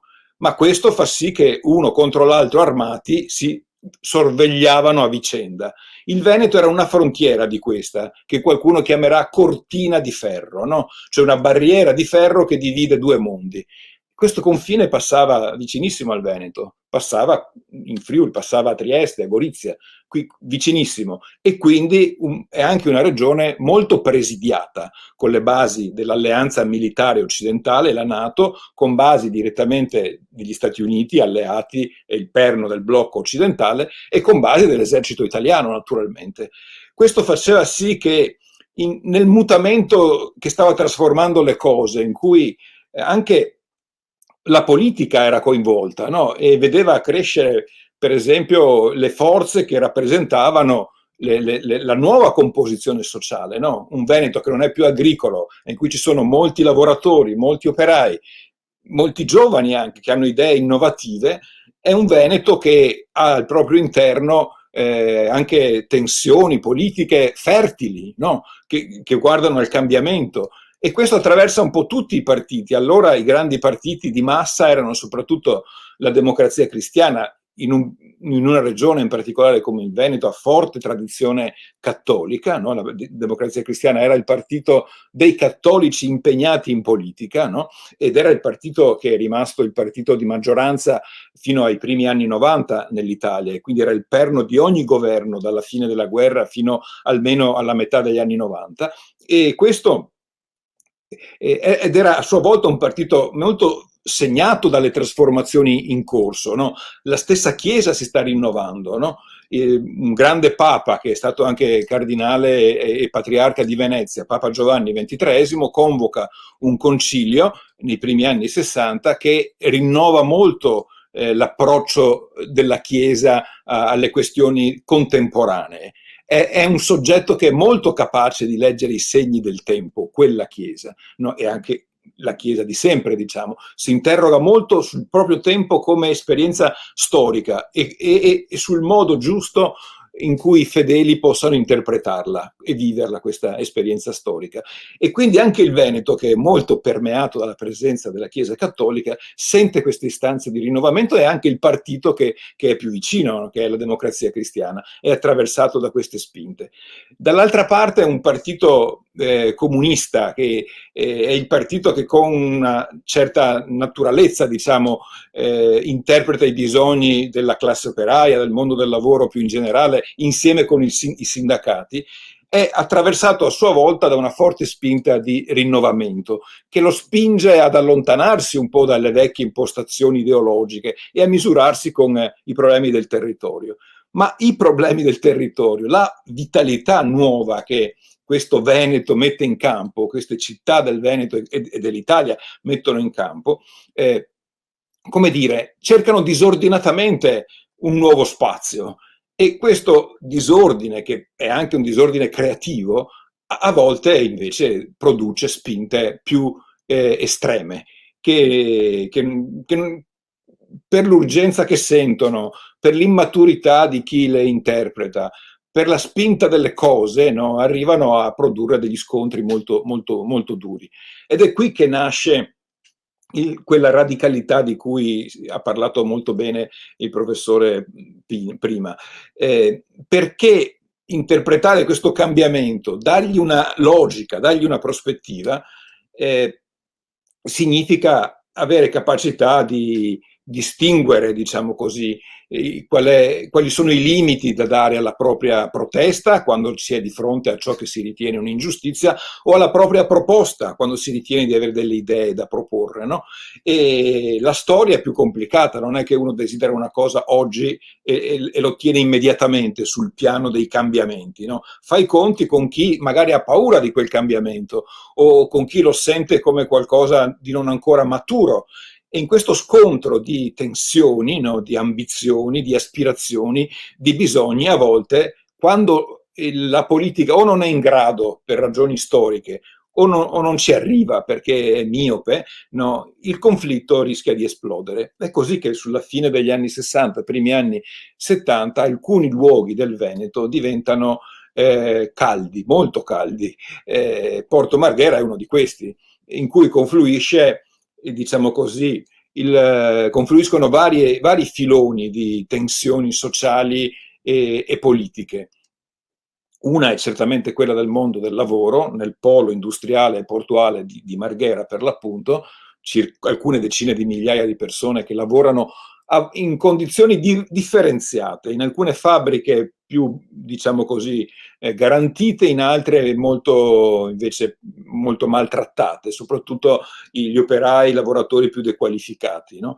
E confluisce anche una forte istanza di rinnovamento portato dal mondo giovanile, dal mondo studentesco. L'Università di Venezia con Ca' Foscari, con lo IUAV, che è l'Università di Architettura e Urbanistica in particolare, sono fra le avanguardie del movimento studentesco italiano, uno dei luoghi più importanti anche di riflessione, non solo di protesta, di movimenti, di manifestazioni, eccetera, ma anche di ragionamento, di approfondimento della condizione giovanile studentesca dentro il mondo contemporaneo, così come andava cambiando in quegli anni. Queste cose si incontrano e fanno di questa realtà attorno a Venezia, con il polo industriale, con il polo urbano e con la città storica e le sue istituzioni, uno dei luoghi più importanti del conflitto di quegli anni lì. Un conflitto sempre vissuto da soggetti molto consapevoli. Il movimento studentesco veneziano è un movimento studentesco, come dicevo prima, come anche quello padovano fino a un certo punto, molto consapevole, fatto di persone che ragionano, che studiano, che hanno idea di dove stanno, insomma. E anche che se bisogna fare politica in modo nuovo, non è che la si può improvvisare, bisogna ragionarci. E lo stesso il movimento operaio di Marghera è un movimento molto, molto maturo. C'ha ormai alle spalle, negli anni 70 e primi 80, quasi 60 anni di storia, perché Porto Marghera nasce appunto negli anni 20, comincia a funzionare, diciamo così, ed è da subito un luogo di organizzazione sindacale e politica. Durante la Seconda Guerra Mondiale, sul finire, mentre il resto d'Italia è terreno di contesa, di avanzamento delle truppe alleate, dei partigiani che combattono in campo aperto insieme, diciamo così, Marghera e Venezia e tutto il Veneto sono la capitale della Repubblica di Salò, sono occupati contemporaneamente da ciò che resta del regime fascista che era caduto poco prima, ma che era sopravvissuto come Repubblica sociale nel Veneto in particolare, no? E dai nazisti, dall'esercito tedesco nazista che era presente qua. E ciò nonostante nel 43-44 a Porto Marghera ci sono degli scioperi molto duri contro l'occupazione nazista e nazifascista. Radio Londra, la radio degli alleati, no? Saluterà questi scioperi come i più coraggiosi d'Europa, perché avvengono sotto l'occupazione militare, quindi molto pericolosi. Quindi è una tradizione molto forte quella del movimento operaio di Porto Marghera. Anche gli anni 50 li vedono protagonisti di scioperi, di manifestazioni, di una trattativa sindacale con controparti che imparano anch'esse a confrontarsi con il mondo del lavoro. E quindi è una realtà matura. Fine anni 60, primi anni 70, è al massimo, diciamo, questa maturità, ma anche questa conflittualità, perché si chiedono nuovi diritti. Tutta la società chiede nuovi diritti. Prima giustamente si ricordava che gli anni di cui parliamo sono tragici, sono cupi, ma sono anche anni di grandi conquiste. In Italia vengono introdotti alcuni diritti civili, la riforma del diritto di famiglia, il divorzio, la regolamentazione dell'aborto, e viene varato un sistema sanitario universale di cui ancora ci gioviamo e sappiamo quanto sia importante avere il diritto di essere curati tutti in qualunque momento, specialmente in momenti come quello che stiamo vivendo oggi, no? Ma sono anche gli anni in cui si conquistano i diritti del lavoro, no?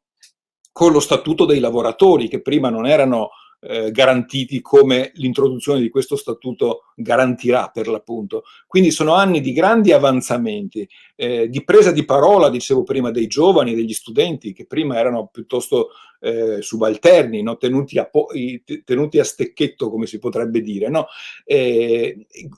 Acquistano diritto di parola, di movimento, di agibilità. Quindi c'è questa spinta, dicevo, che è una spinta, che è una parte della modernizzazione della città, della società. E il luogo di cui stiamo parlando è un luogo che vede molto protagonismo dei nuovi soggetti, che sono il nuovo mondo del lavoro e il nuovo mondo dei giovani, il nuovo protagonismo giovanile. Dentro questa trasformazione ci sono quelli che la temono e che resistono, e ci sono quelli che hanno fretta, che vorrebbero accelerarla. E dentro questa contrapposizione ci sono le degenerazioni, ci sono quelli che temono che questo avanzamento, questo cambiamento, no, faciliti, come si diceva prima, come dire, apra spazio a chi vuole fare dell'Italia qualcosa più vicino al blocco orientale, al blocco dell'est, al blocco comunista, no? Nella regione presidiata da basi militari di ogni tipo, perché è una frontiera verso quel blocco, no? Questa possibile evoluzione, diciamo così, viene temuta fortemente. Ed è qua che c'è la radice del terrorismo nero così pesante nella nostra regione. Pesante non tanto per quello che combina qua. Il neofascismo, l'estremismo di destra, certo, combina degli scontri di piazza, delle aggressioni, dei piccoli attentati localmente, ma è soprattutto un terrorismo nero che cospira contro l'ordine nazionale ed è il principale protagonista di stragi che non sono avvenute qua, ma che hanno pesato anche qua, ma che qua hanno trovato il loro luogo di incubazione. Il terrorismo nero delle organizzazioni come Ordine Nuovo, Avanguardia Nazionale o Ordine Nero, ma soprattutto Ordine Nuovo, diciamo radicato tra Venezia, Mestre e Padova in particolare, con alcune propaggini a Treviso e a Verona, è il principale responsabile della strage di Piazza Fontana, della strage di Brescia, della strage della questura di Milano, che è in mezzo tra queste due, della strage dell'Italicus, e arriva fino alla strage di Bologna del 1980. Nel Veneto ha sostanzialmente compiuto un attentato mortale, che avviene proprio negli anni di cui stiamo parlando. Spesso lo si dimentica. È la morte di una guardia giurata, si chiamava Franco Battagliarin, aveva poco più di 40 anni. Era la guardia giurata che faceva la guardia appunto durante la notte alla sede veneziana del Gazzettino, alla vecchia storica sede veneziana del Gazzettino. Oggi la sede principale del Gazzettino è a Mestre, ha una redazione a Venezia, ma allora la redazione principale era a Venezia. Alle 5 circa di mattina di un giorno di febbraio del 1978, questa guardia sente dei rumori di fronte al portone, va ad aprire, trova un pacco, lo prende in mano, mentre lo prende in mano gli viene subito la folgorazione, capisce che può essere un ordigno, fa per spostarlo, ma l'ordigno esplode perché è congegnato per far sì che appena lo tocchi esploda. E dopo alcuni minuti di sofferenza, Franco Battagliarin morirà. Il timer che regolava quell'ordigno era lo stesso utilizzato negli attentati ai treni e negli attentati alle banche, in particolare a Piazza Fontana, degli anni precedenti. E ha la firma inconfondibile di Ordine Nuovo Veneto, in particolare veneziano. Alcuni esponenti principali di questa organizzazione terroristica saranno condannati in via definitiva, alcuni per la strage di Piazza Fontana e altri con un processo che è durato decenni e che si è concluso solo un paio d'anni fa per la strage di Brescia del 1974.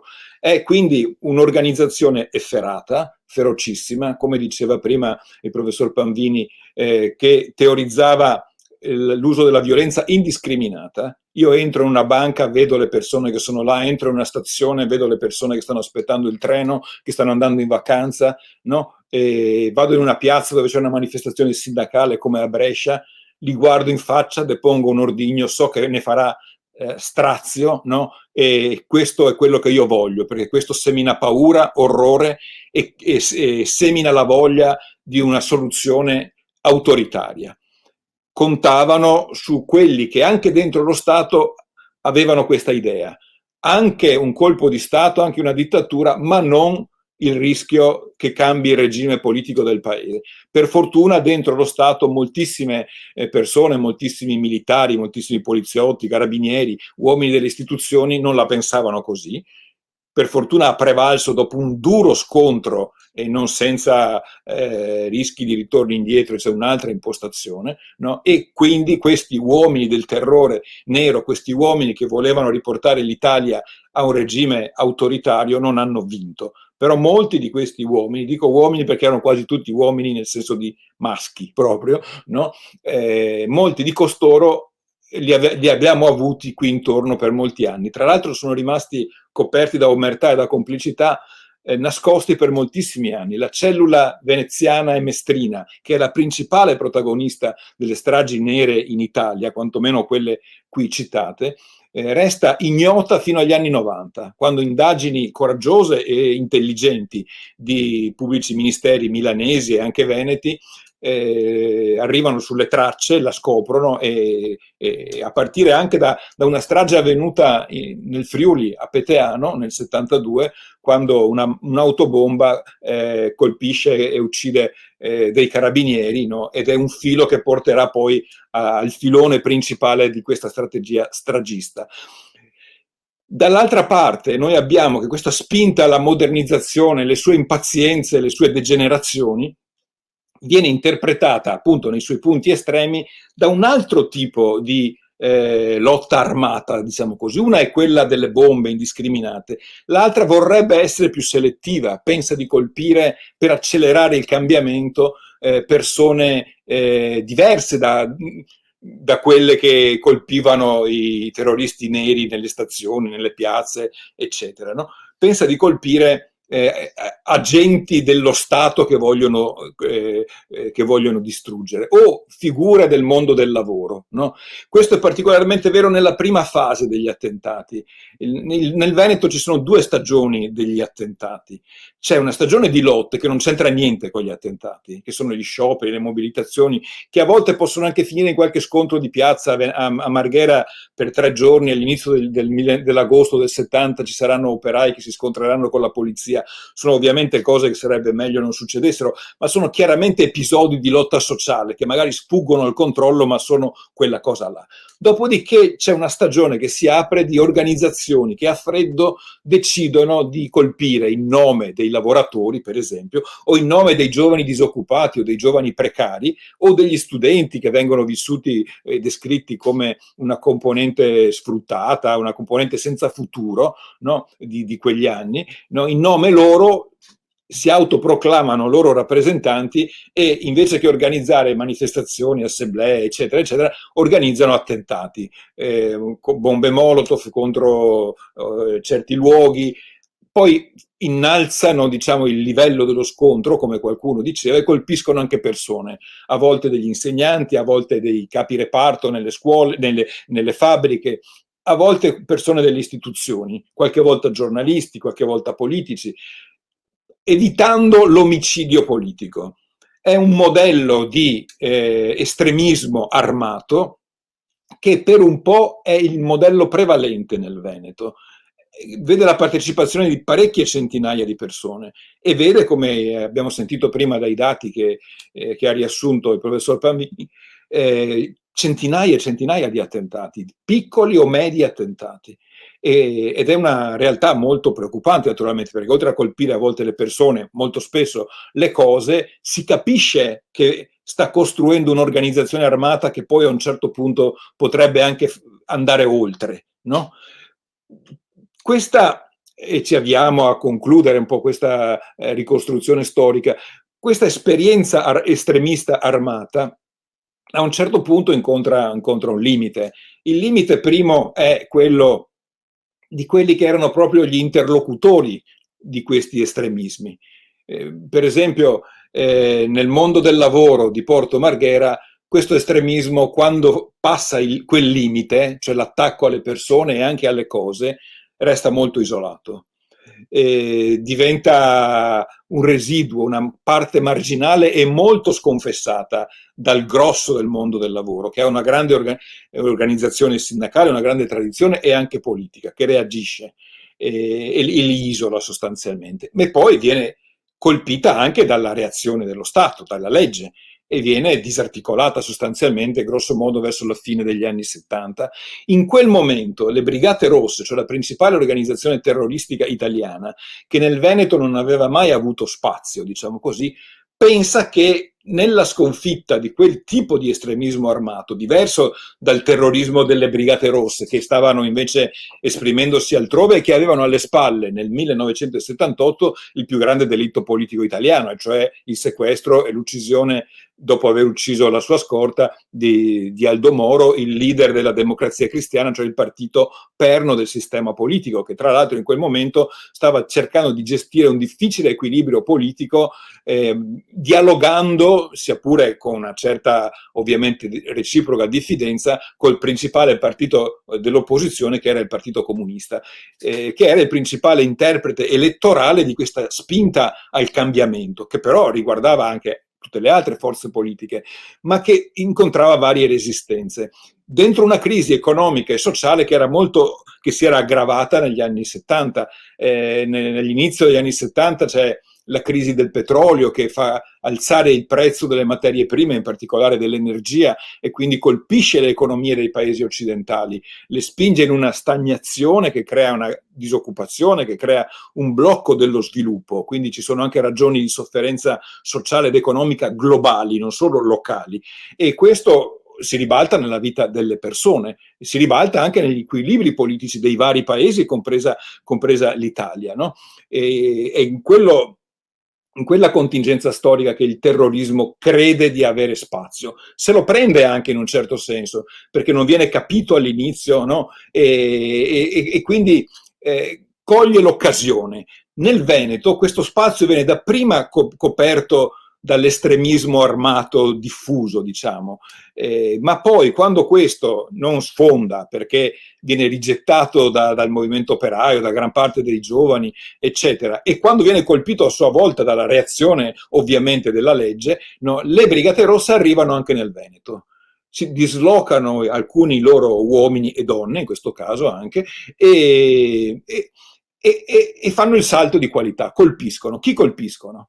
Colpiscono in primo luogo alcuni esponenti del mondo del lavoro, e sono esponenti particolari perché il dottor Sergio Gori, l'ingegner Giuseppe Tagliercio sono due figure del petrolchimico, cioè la più importante fabbrica di allora nel Veneto e una delle più importanti in Italia e in Europa, che sono persone molto, soprattutto l'ingegner Tagliercio, di grande spessore umano, di grande caratura intellettuale anche, che capiscono i problemi del mondo del lavoro e dal loro punto di vista dialogano con il mondo del lavoro.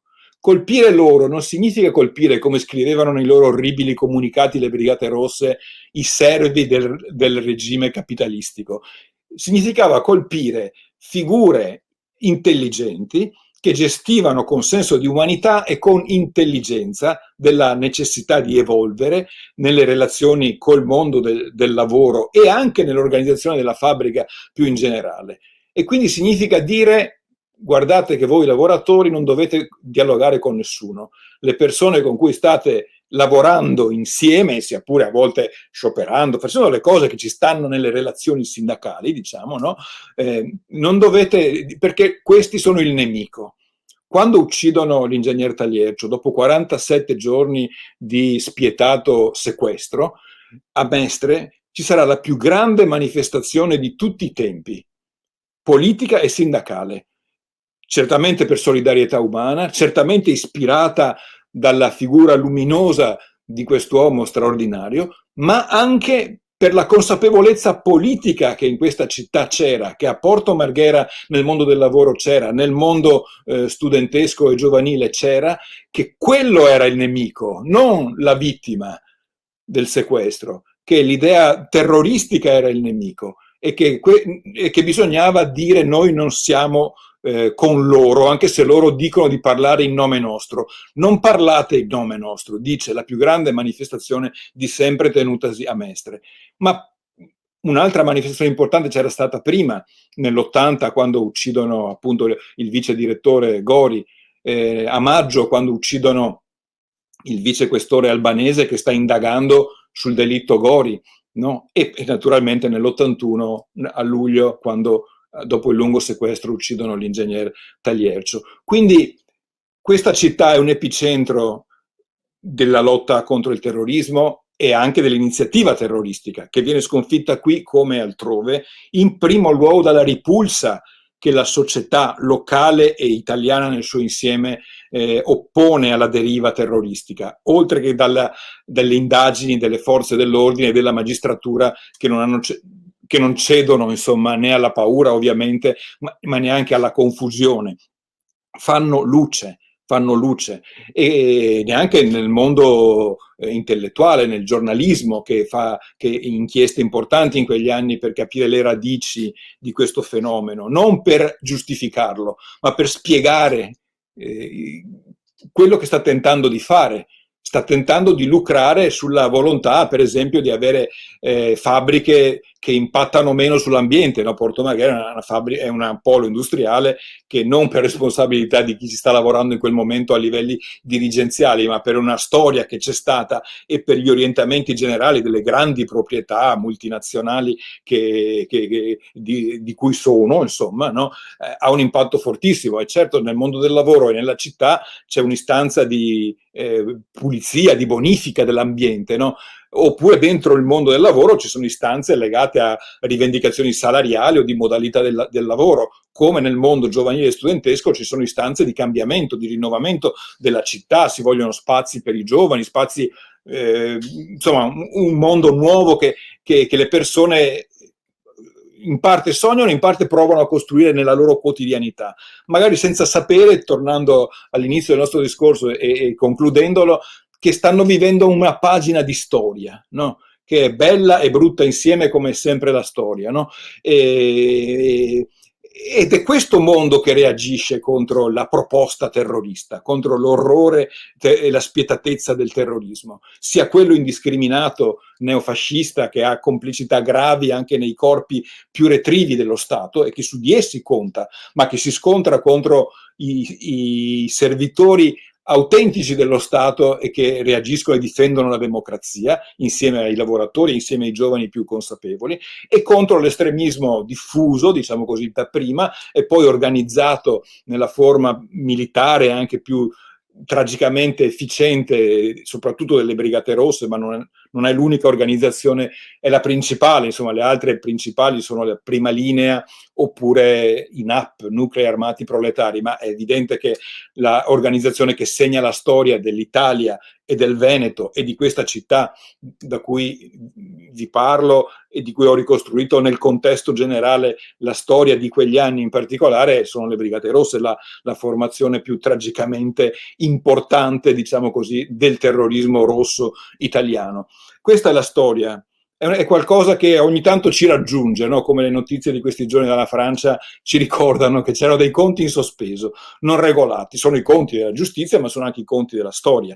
E quindi anche queste notizie, io penso che l'uso migliore che possiamo farne oggi è quello intanto di ascoltare le parole straordinarie di persone come Gemma Capra Calabresi e come il figlio del commissario Calabresi, uno delle vittime di questa vicenda, che parlano con lungimiranza, con senso di umanità, ma anche con fermezza. Tra l'altro Gemma Capra Calabresi, personalmente ho avuto l'onore, il piacere e l'emozione di conoscerla direttamente alcune volte che è venuta a Mestre, perché Mestre è stata quella, e concludo, capitale del terrorismo per certi versi, no? Come abbiamo ricordato, nero e rosso, no? Ma è stata a partire dagli anni 90 in particolare un luogo che ha ricostruito quelle storie attraverso le parole dei protagonisti e in particolare delle vittime. Si è formata qui la prima associazione italiana delle vittime del terrorismo e anche della criminalità, che si chiama Fervi Credo, che tutti gli anni da allora ha promosso degli incontri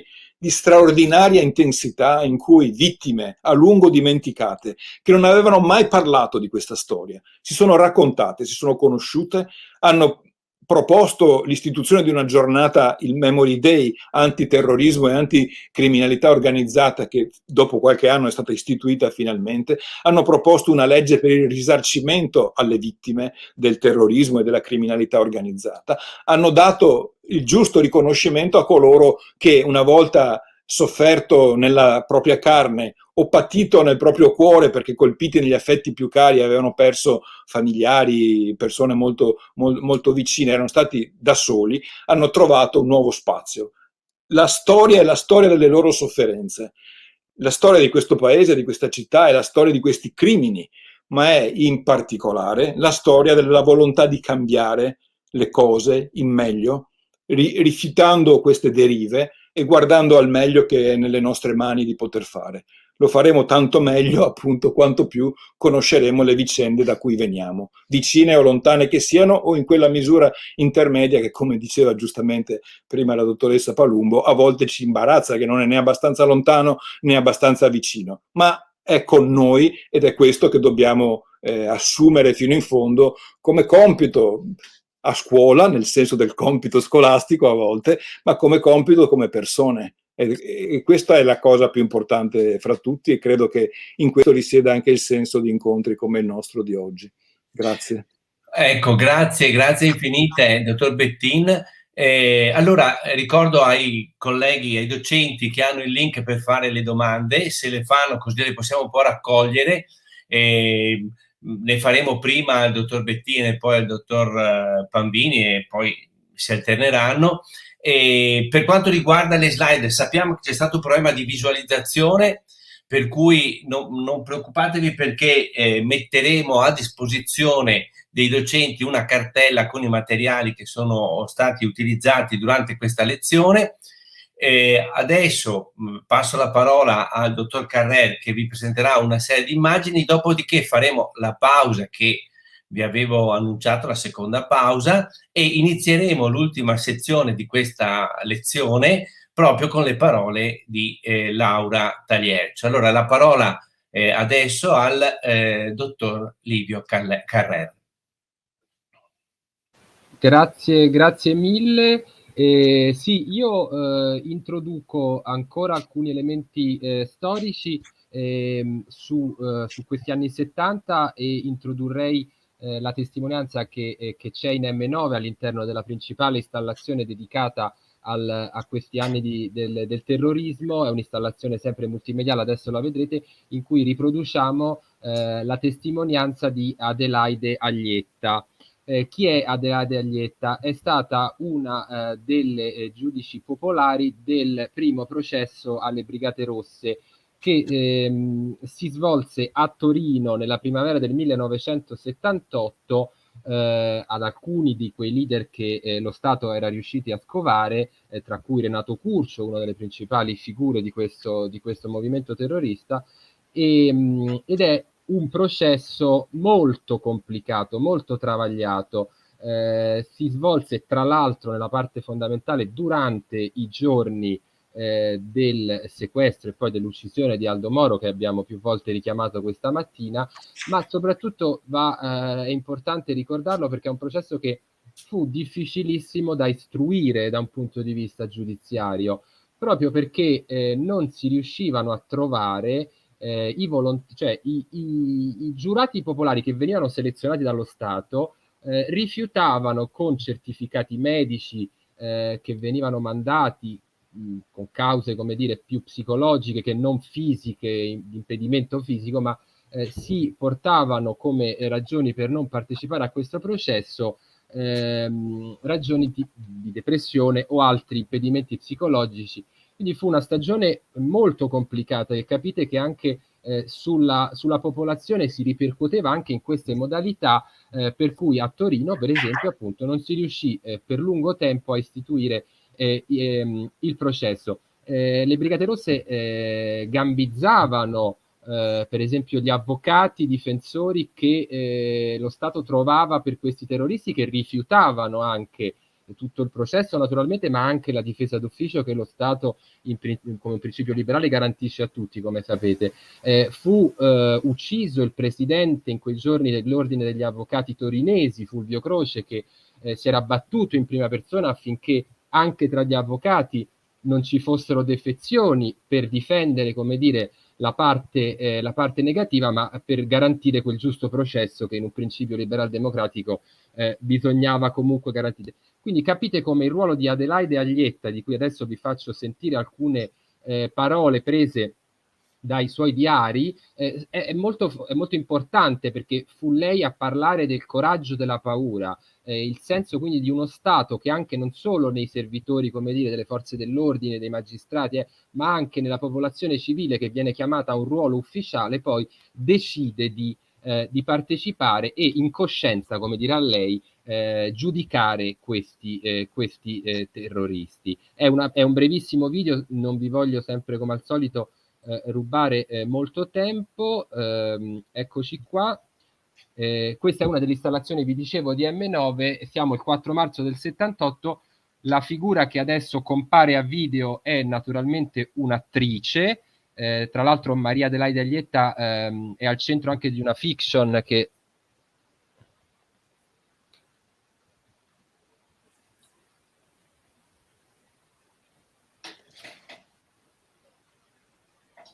a video è naturalmente un'attrice. Tra l'altro Maria Adelaide Aglietta è al centro anche di una fiction che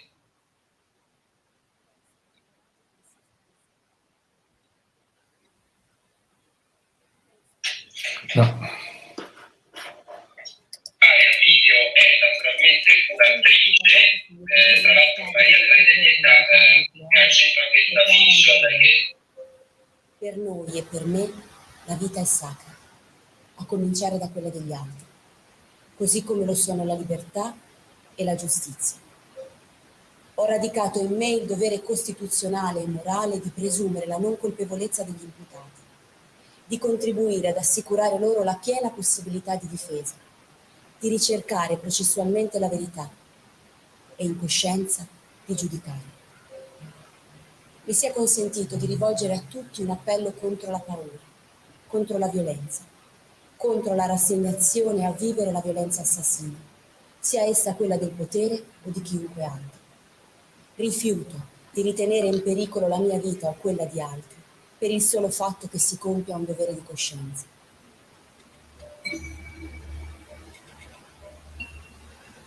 Dopo 3 lunghi mesi, il presidente Barbaro licenzia noi giurati supplenti e la Corte si ritira.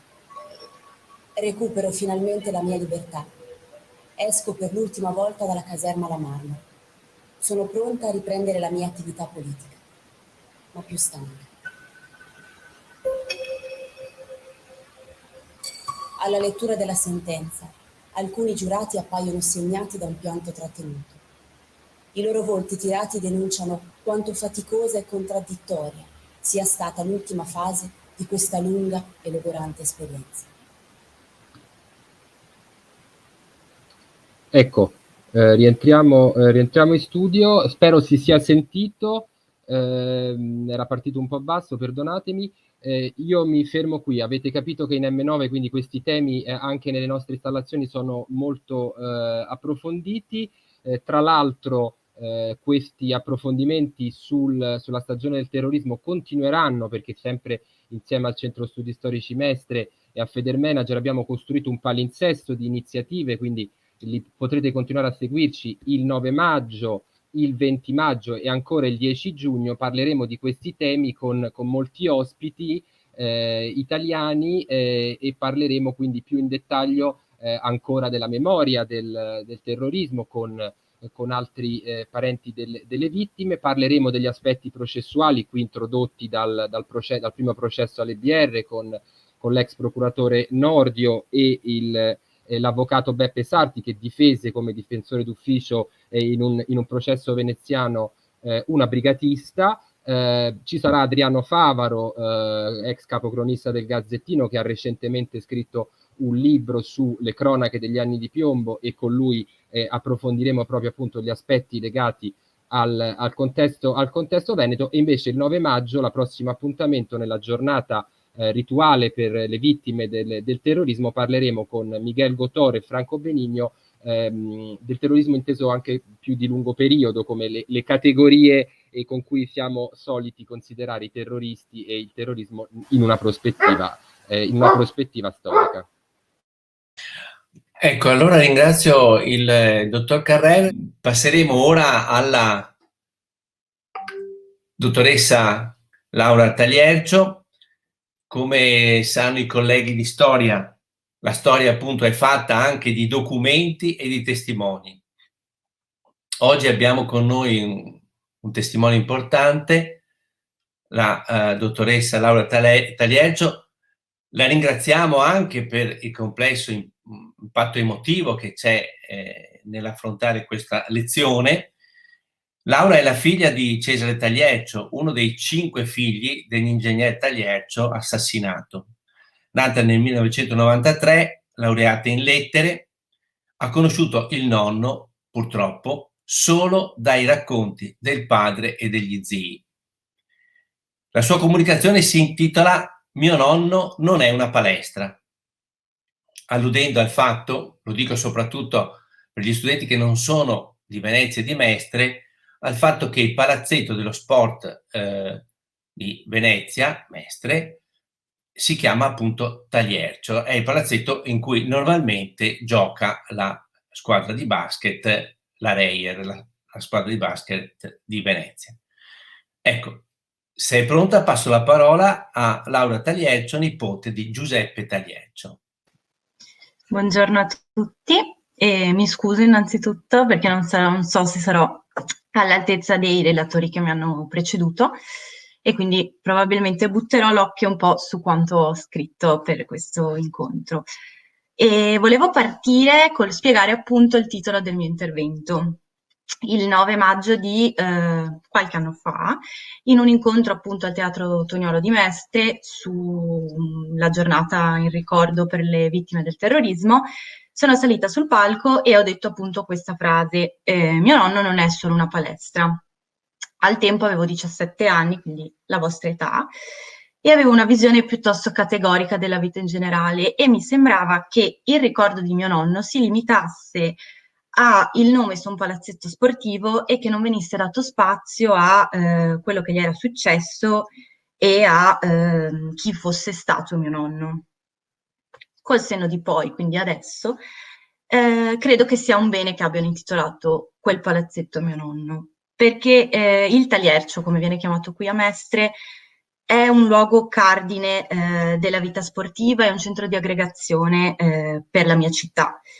E mi fa molto piacere l'idea che abbiano pensato proprio a lui per intitolare questo palazzetto. ho pensato molto a cosa dire oggi e alla fine ho capito che la prima cosa che sento di dirvi è che nella vita bisogna essere curiosi. Curiosi perché? Perché la curiosità è il motore della memoria.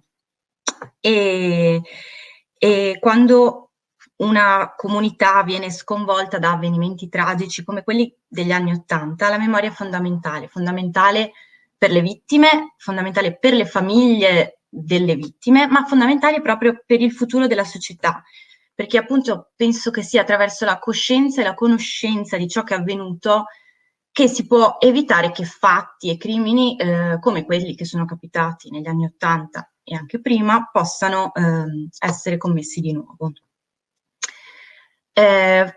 Partendo appunto dalla memoria, ho pensato che sia necessario fare una distinzione, perché credo che la memoria si possa dividere in due categorie. Una memoria storica, che è appunto di tutti ed è la storia. Lo studio e quindi il ricordo fattuale di ciò che è avvenuto ed è quello che prima ci hanno portato il professor Pambini e il dottor Bettin.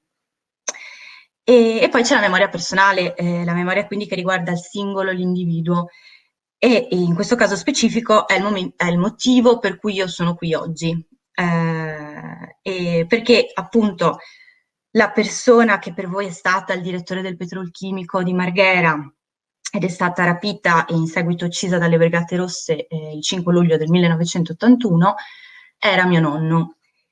E non sono una testimone diretta di ciò che è avvenuto nell'estate dell'81, ma mio papà in quell'anno aveva la vostra età, doveva sostenere la maturità. Le mie zie erano poco più grandi di voi e mio zio poco più piccolo. Erano una famiglia normale e lo sono ancora. Una famiglia normale a cui però è successa una tragedia. Su questo punto, quindi sulla tragicità dei fatti storici, volevo portare un intervento che il professor Alessandro Barbero, storico, ha fatto durante una puntata del podcast Muschio Selvaggio, che sono sicura che conoscete. Il famoso storico dice appunto che studiare la storia, ovviamente a posteriori, è stimolante e bello. Trovarsi coinvolti in avvenimenti che fanno la storia, la maggior parte delle volte significa trovarsi coinvolti in eventi tragici, in guerre o, molto più recentemente, essere coinvolti in una pandemia globale.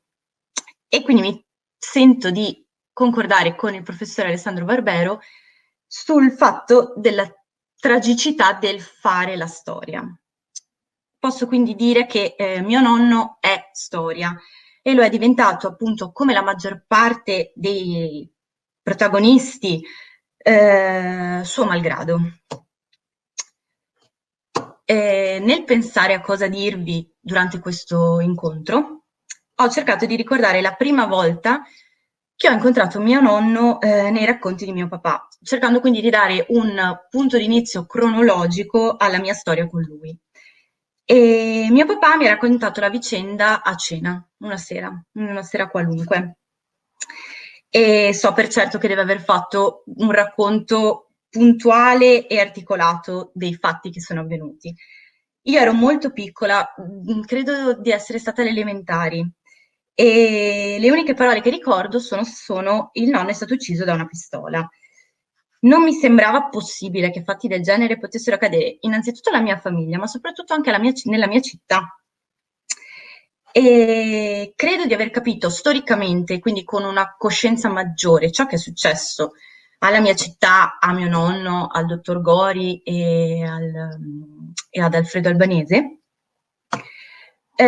quando la RAI ha dedicato una puntata della trasmissione La storia siamo noi a mio nonno. Da quel momento ho studiato la storia per capire meglio cosa avesse portato all'esplosione di violenza che ha caratterizzato quegli anni.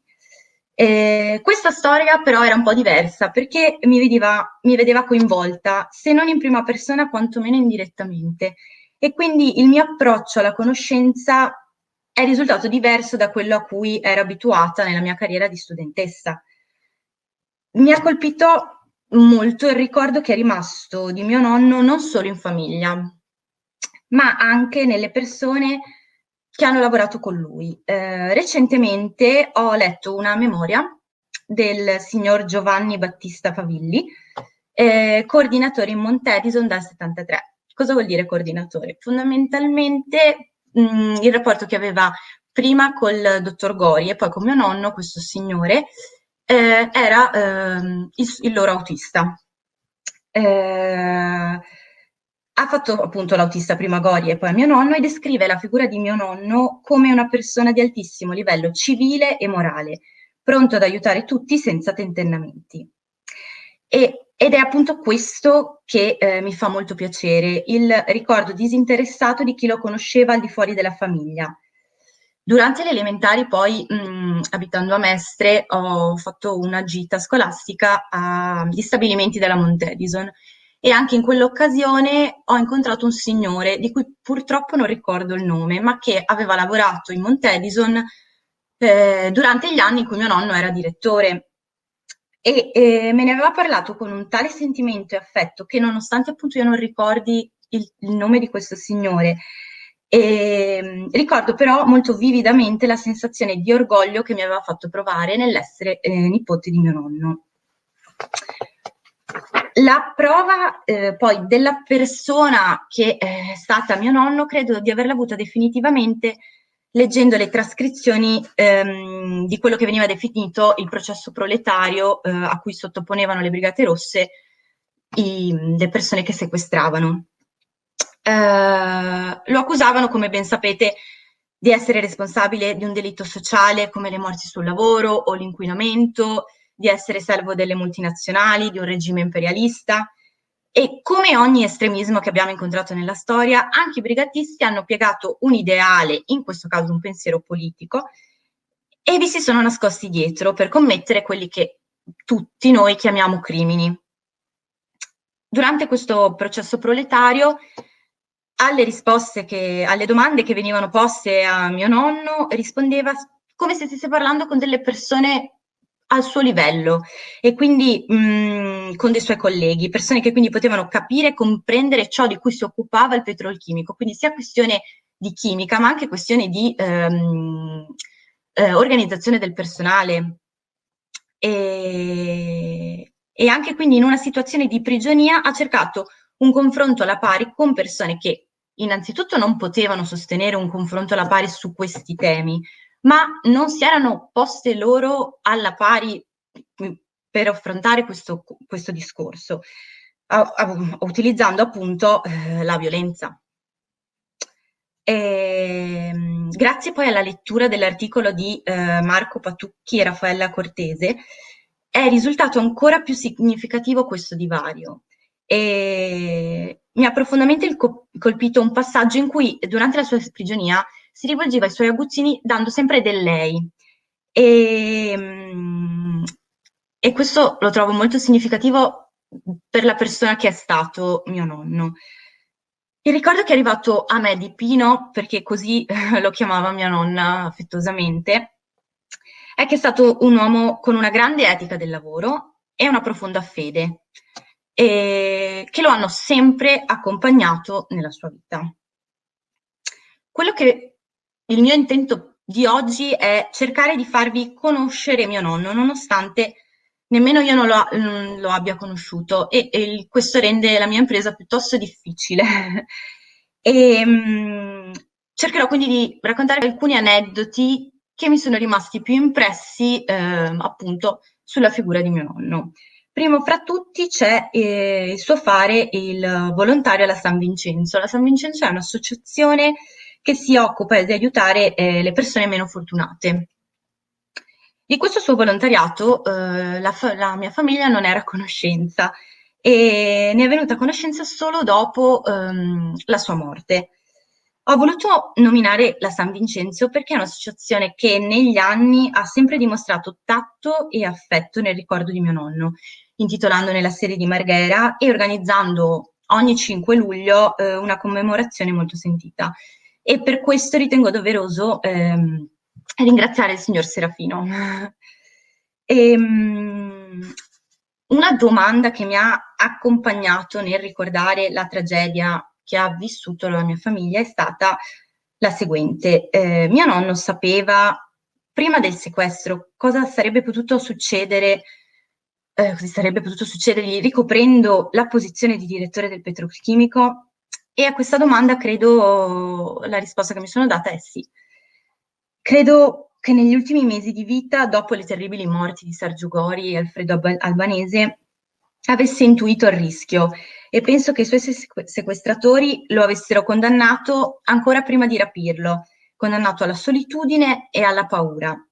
Dai racconti di mio papà è risultato subito chiaro che mio nonno avesse capito la gravità della situazione e il pericolo che appunto stava correndo, e nonostante comunque cercasse di non portare la sua inquietudine a casa.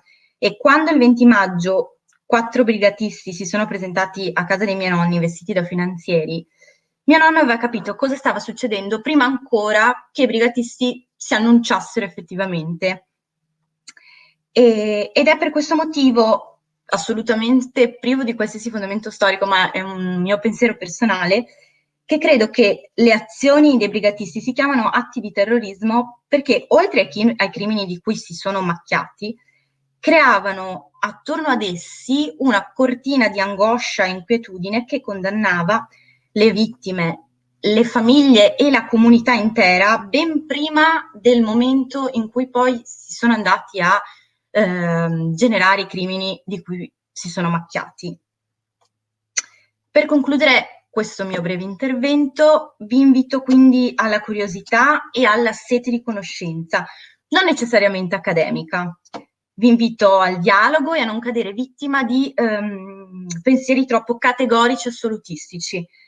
Il mondo non è bianco o nero, ci sono diverse sfumature e ci sto provando ancora io a accettarle e a capirle tutte. Credo sia impossibile mettere un punto alla tragedia che ha vissuto la mia famiglia, ma una delle svolte di questa vicenda credo sia avvenuta appunto con il rilascio del generale James Dozier, generale della NATO, sequestrato dagli stessi brigatisti che prima avevano sequestrato e ucciso mio nonno. Nel giorno della liberazione, per merito dei NOx, quindi delle forze dell'ordine, mia nonna ha scritto una lettera al generale e chiude con queste parole, che sono molto toccanti secondo me. Sono contenta che la vita abbia vinto sulla morte. E credo che ancora più toccante sia la risposta di Dozier. Cara signora Taliercio, vorrei ringraziarla per le toccanti parole in occasione dell'esito del mio rapimento. Il sacrificio di suo marito ha permesso alle autorità di scrivere la parola fine sulle atrocità commesse dalle BR. Concludo questo mio intervento con le parole di mio nonno, perché non credo che possano esserci parole migliori. Era solito dire questa frase: in casa non è importante quanto si vive, ma come, e se vale se si vive intensamente. Appunto, questa era una frase che era solito ripetere quando tornava a casa dal lavoro, e non credo che possa esserci un messaggio migliore a noi se non quello di vivere intensamente la propria vita. Grazie a tutti e spero di essere stata all'altezza.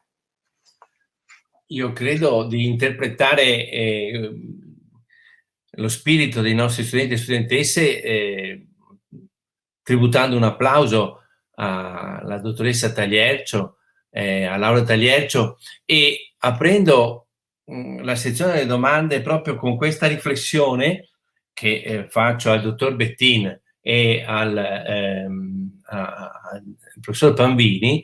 La grande umanità di questa donna che ha appena parlato e le parole che prima i relatori dicevano, questi terroristi decidevano a freddo, senza alcuna umanità, di togliere ad esempio a Laura il nonno, togliere a quell'uomo tutti gli affetti, strapparlo alla sua famiglia. Faccio questa riflessione perché una delle domande che è arrivata è questa, rivolta al dottor Bettini. In quegli anni, quando la protesta studentesca e operaia del 1969 e successiva era in corso, Quali sono state le spinte a passare dalla protesta pacifica? Tra l'altro la non violenza era già stata teorizzata come strumento efficace di lotta anche rivoluzionaria. Quali sono state le spinte a passare alla lotta armata, che metteva chiaramente in superiorità chi possedeva, chi teneva la pistola in mano? Questa è la prima domanda. La seconda domanda che rivolgerei al professor Pambini, anche perché si è occupato specificamente di questo tema, il rapporto tra il terrorismo e la componente cattolica.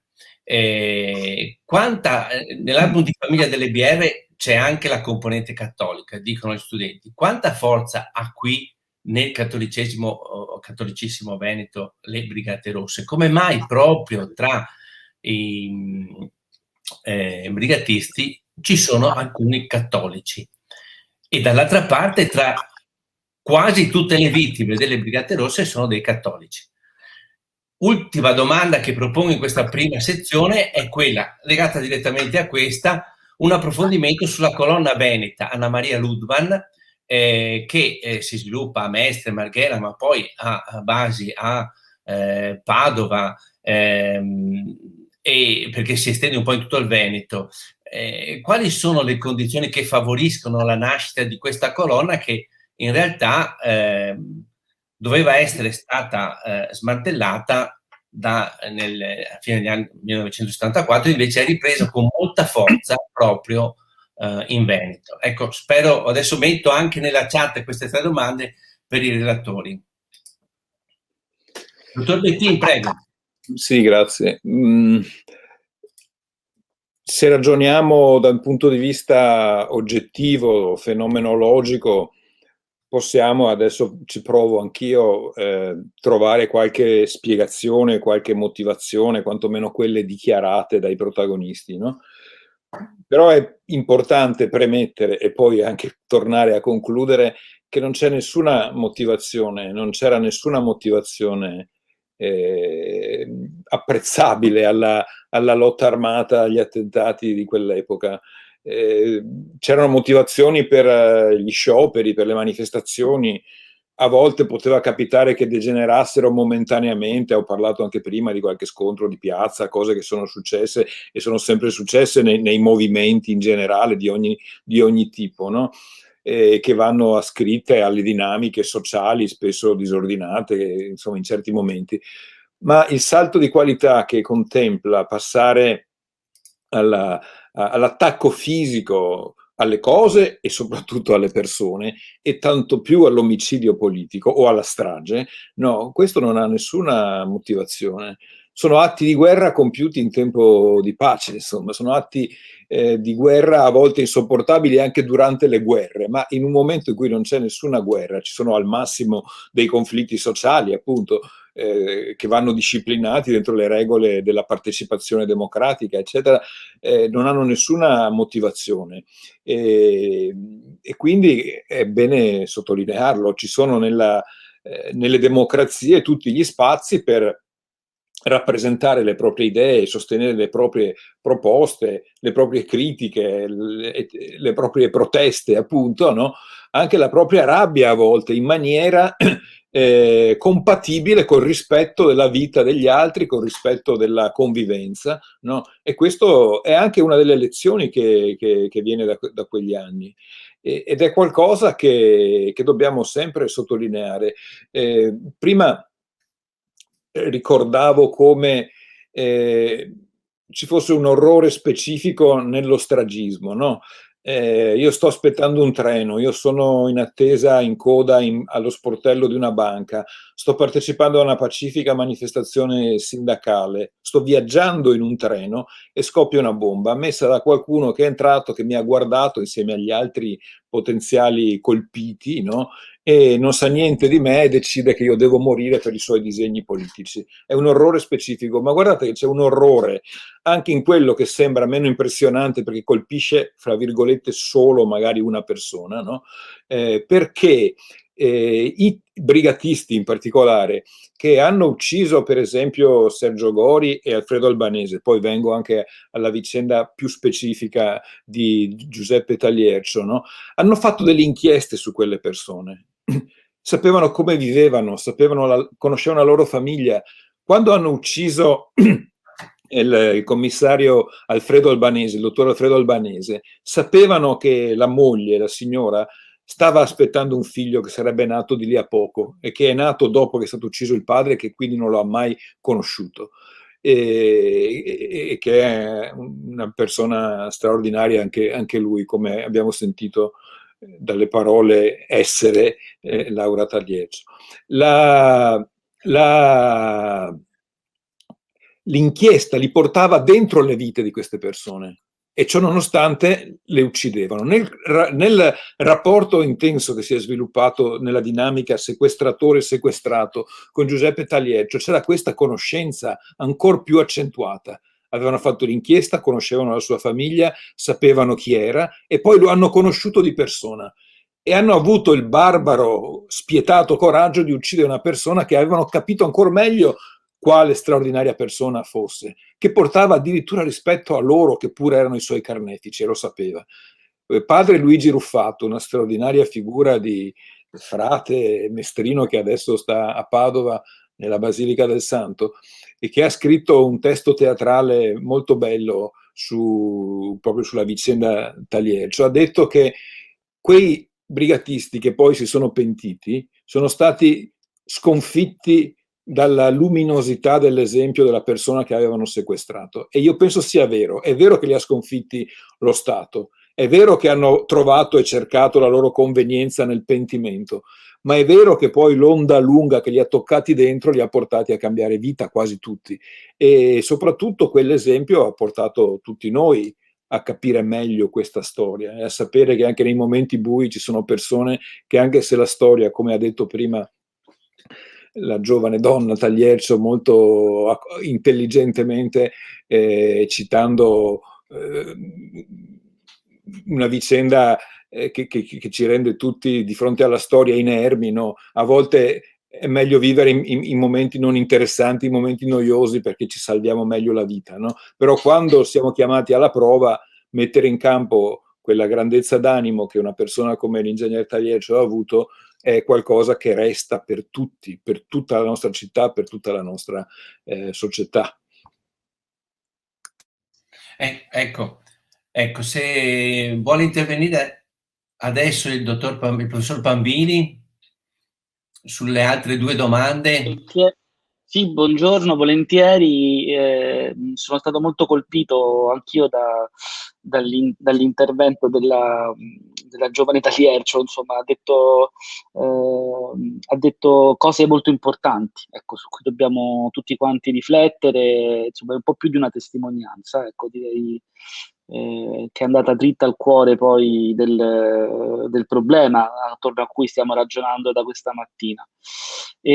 Allora arrivo alle domande. Sì, nelle Brigate Rosse, come in altre organizzazioni terroristiche di estrema sinistra, c'erano diversi militanti che provenivano da un'esperienza all'interno del cattolicesimo politico e sociale, non che siano rimasti esplicitamente cattolici poi nel percorso, alcuni sì, altri no, sono organizzazioni, quelle di estrema sinistra, orientate verso la sinistra rivoluzionaria, in particolar modo il comunismo rivoluzionario, e la peculiarità non è così poi incomprensibile in un paese in cui ancora negli anni 60 la gran parte della popolazione era cattolica e dove erano visibili tutte le contraddizioni che quel tipo di modernizzazione stava provocando nella cultura cattolica. Il Veneto sicuramente è un laboratorio molto, molto importante, ecco.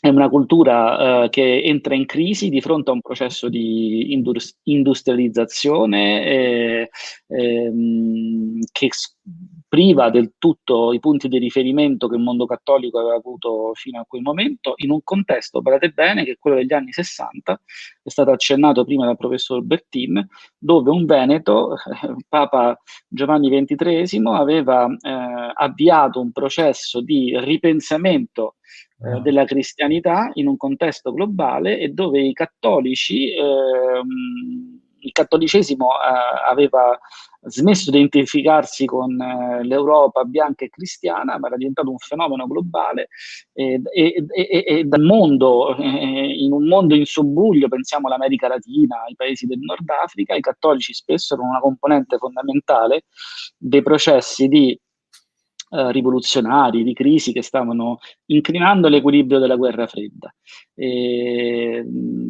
Molti cattolici in Italia ritennero, ecco, di essere in una situazione simile a quella che si registrava per esempio nei paesi del terzo mondo. Addirittura pensate che nel 1967 un altro Papa, Paolo VI, aveva scritto un'enciclica, La Popolorum Progressio, in cui si ammetteva il ricorso all'uso della violenza, però di fronte a dittature spietate, quando non era più necessario, non era più possibile alcun tipo di opposizione legale e politica. Allora, solo in quelle circostanze molto, molto, molto specifiche si poteva ammettere anche per i credenti un ricorso alla violenza. Alcuni cattolici in Italia interpretarono che nell'Italia degli anni 70 ci fossero condizioni analoghe e avviarono, diciamo, un percorso di radicalizzazione, ma non solo in Veneto, penso alla città di Trento, a Reggio Emilia, a Milano, che sono stati, a Genova, che sono stati un po' i luoghi dove appunto un cattolicesimo che viene dopo il Concilio Vaticano II è diventato molto inquieto, ecco, rispetto alle trasformazioni in corso.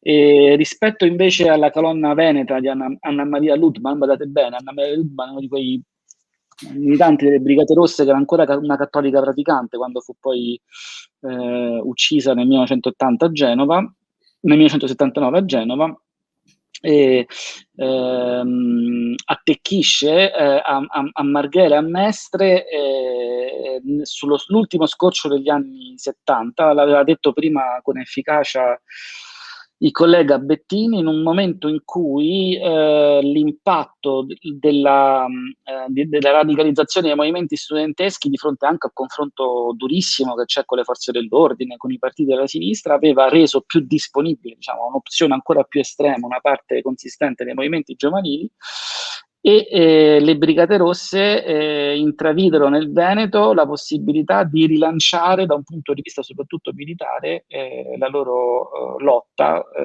in un momento in cui siamo a cavallo tra la fine degli anni 70 e il 1980, nonostante la quotidianità di attentati, uccisioni e dunque un progetto di vera e propria guerra civile che il terrorismo rosso stava cercando di innescare nel paese, erano visibili segni di crisi.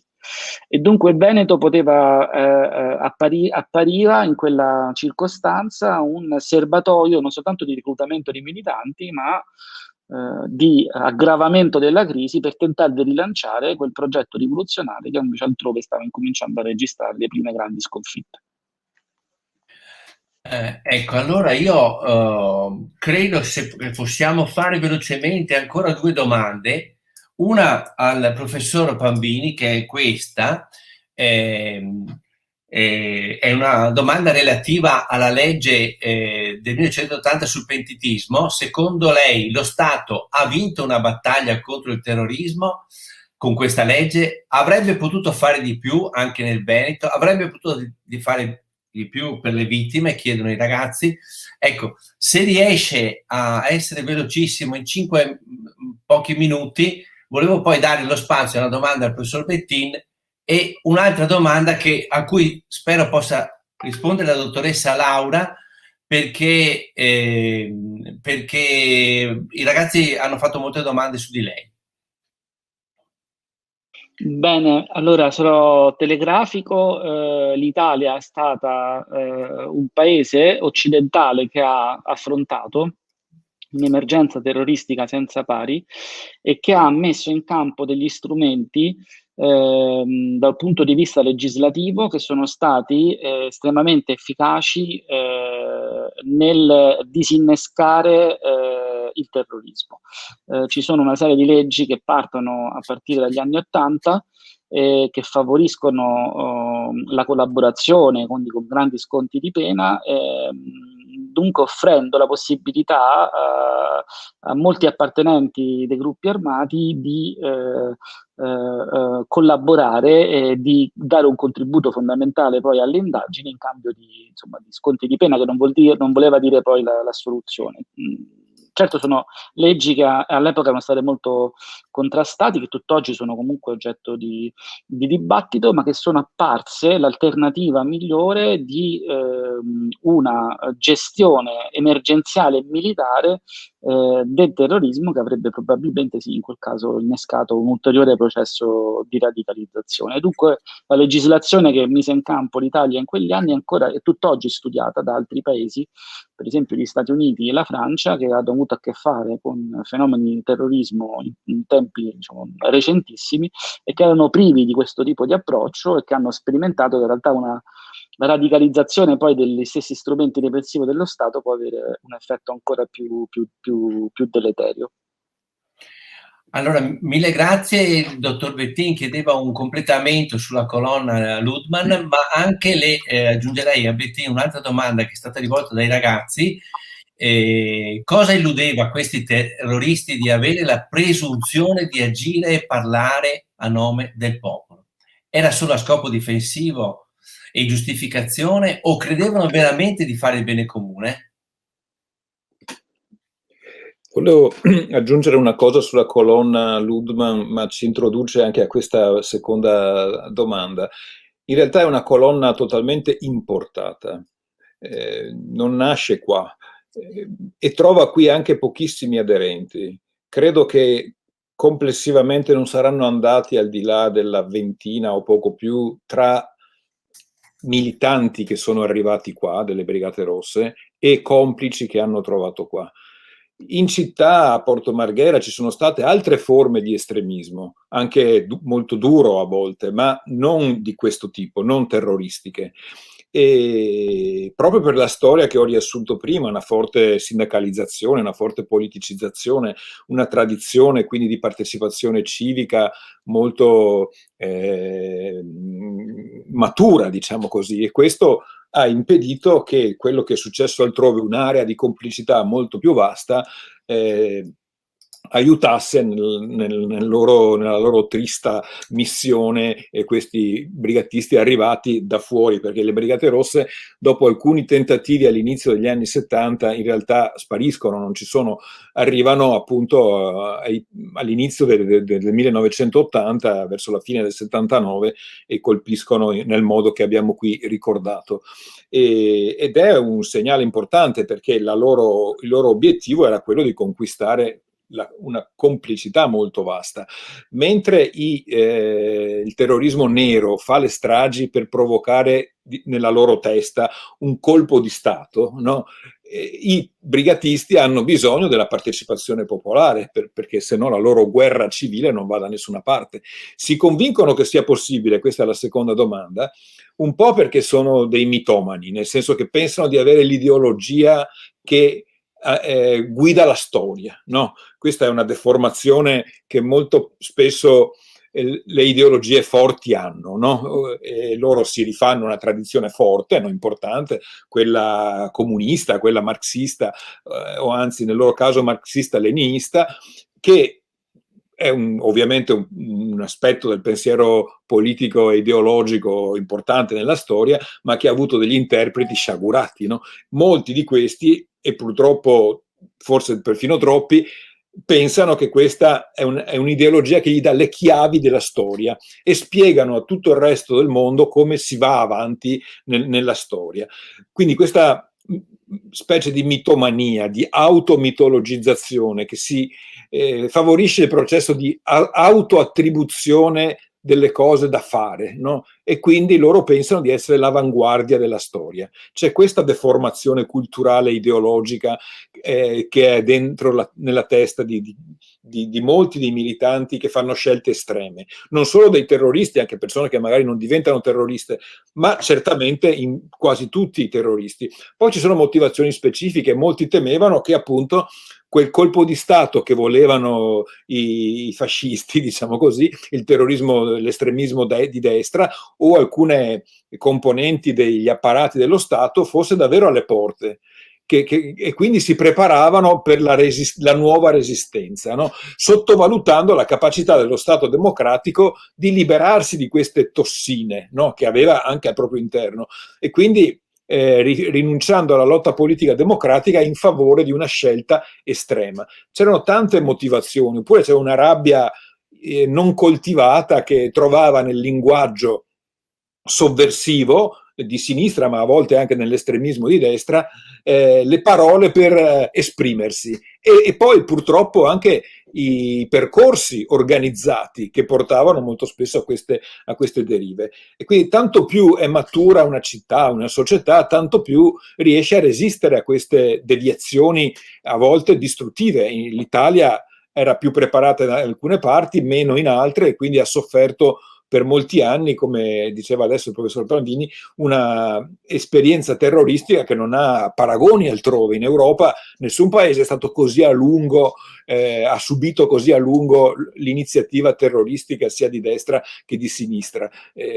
Più ci mettiamo anche la criminalità organizzata e le mafie, che anche questo ci distinguono, e ci mostra una società italiana che è alle prese nella sua parte migliore con la lotta con la sua parte peggiore, di cui il terrorismo, e dobbiamo sempre ricordarlo, è stata una delle componenti più pericolose e spietate, e che ci segna fino a oggi. Grazie. Solo un paio di minuti, perché abbiamo ricevuto tantissime domande rivolte a Laura, dottoressa Tagliercio. Che cosa possono essere i momenti di speranza dopo che si è perduto un familiare in modo così cruento, chiedono i ragazzi. In quali valori si può ancora credere? 2 minuti, perché poi passo la parola alla dottoressa Palumbo. Grazie, dottoressa Tagliercio. Allora, per quanto riguarda la prima parte, la speranza. La speranza credo che si possa trovare nella memoria e nel ricordo familiare, e quindi più intimo della famiglia, e memoria storica. Incontri come questo, giornate come il Memory Day, secondo me sono fondamentali e vanno a colmare un po' il vuoto che ha creato un avvenimento così tragico come quello a cui appunto è stata sottoposta la mia famiglia. Per quanto riguarda la seconda parte, i valori in cui si può credere dopo, credo che mia nonna sia stata molto brava in questo, perché mia nonna come mio nonno erano 2 persone molto credenti, con una fede molto profonda, e quindi mia nonna credeva nell'uomo, credeva che l'uomo fondamentalmente fosse buono, che poteva commettere azioni terribili, ma nonostante questo non si è lasciata logorare dall'odio nei confronti di chi le aveva portato via il marito e il padre dei suoi figli. E poi credo anche sia fondamentale credere nello Stato che appunto è formato da uomini, ma credere nel valore della giustizia, e appunto, essendo uno Stato di diritto, sapere che chi ha commesso il crimine abbia avuto ciò che meritava nei limiti di ciò che si può considerare una pena adeguata, sia fondamentale. E quindi appunto credere negli uomini, prima di tutto, penso sia la soluzione appunto che può portare ad andare avanti poi e a vivere la propria vita, nonostante ciò che è accaduto. Dunque, da Laura ci viene un inno all'Humanitas. Passo la parola per concludere al nostro direttore, alla dottoressa Palumbo. Prego. È davvero difficile concludere dopo questi interventi, quindi cercherò di essere veramente sintetica. Allora, prima di tutto mi è molto piaciuto, insomma, in questo è stato molto chiaro sia il professor Pandini che il professor Bettin, nel dipingere quegli anni in chiaroscuro, quindi non solo questi eventi tragici, drammatici del terrorismo, ma anche anni di grande fermento, di grande crescita. E su questo voglio dare un piccolo contributo proprio sul sistema scolastico del nostro Veneto. Un sistema scolastico che in quegli anni ha avuto un complesso, un gruppo, diciamo così, soprattutto di istituti tecnici e professionali che hanno lavorato in simbiosi proprio con il mondo delle piccole e medie imprese del Veneto, e quindi hanno creato proprio quel substrato, diciamo, di conoscenze e competenze anche tecniche che hanno poi fatto crescere il Veneto. Ricordo istituti come il Marconi di Padova, il Marzotto di Valdagno, ma anche, se guardiamo al nord-est, il Marignani di Udine, che sono stati delle colonne proprio e hanno saputo armonicamente conciliare, cosa che forse sappiamo fare meno oggi, formazione e mondo del lavoro. Poi questa scolarizzazione di massa, quelli sono gli anni in cui il baby boom arriva a scuola, che è nato negli anni 60, gli anni del baby boom, fine 50 e 60, sono anni che poi hanno portato questa forte ondata, diciamo, intanto in termini di numero, no? Proprio di studenti che si sono riversati sul sistema scolastico, e il Veneto in quegli anni ha posto proprio le basi per uscire dalla fortissima dispersione scolastica che caratterizzava, era una appunto delle regioni più povere, l'ho detto bene il professor Bettin, e che aveva una scolarizzazione bassissima. Ora siamo la regione, assieme a Trento, che ha il più basso livello di dispersione scolastica, siamo sull'8% contro regioni come la Sardegna che ha oltre il 20% di dispersione scolastica. Quindi questa nostra storia di oggi si è costruita anche allora attraverso il consolidamento del sistema scolastico. Quindi un piccolo contributo all'Atere su quello che conosco meglio. E poi invece volevo riprendere una frase della dottoressa Laura Tagliercio, che mi è piaciuta moltissimo. Lei ha detto che a 17 anni le sembrava riduttivo che il nonno fosse, tra virgolette, ridotto a una questione di toponomastica, no? Poi col tempo ha capito che invece era importante quell'omaggio, quel tributo della collettività al proprio nonno, intitolandogli un luogo così vivo e significativo. E quindi una sorta di invito, no? A lasciare l'assolutismo nel vedere le cose, nel vedere il mondo. Quindi lei lo ha detto, diciamo, da un punto di vista della sua storia personale. Il professor Bettin ce lo ha ricordato, no? Le Brigate Rosse e anche il terrorismo di destra fondavano tutto sull'assolutismo delle loro idee, ritenevano di avere la verità in tasca, la lettura della storia, della visione della storia, di quello che doveva essere il cammino dell'umanità. E quindi credo che ci venga una grande lezione, quella che bisogna abbandonare diciamo, gli assolutismi, gli ideologismi, credere invece nelle idee, questo sì, credere nelle proprie idee e impegnarsi quotidianamente per portarle avanti. Quindi anche l'impegno civico-sociale dell'ingegner Tagliercio è anche in questo una testimonianza.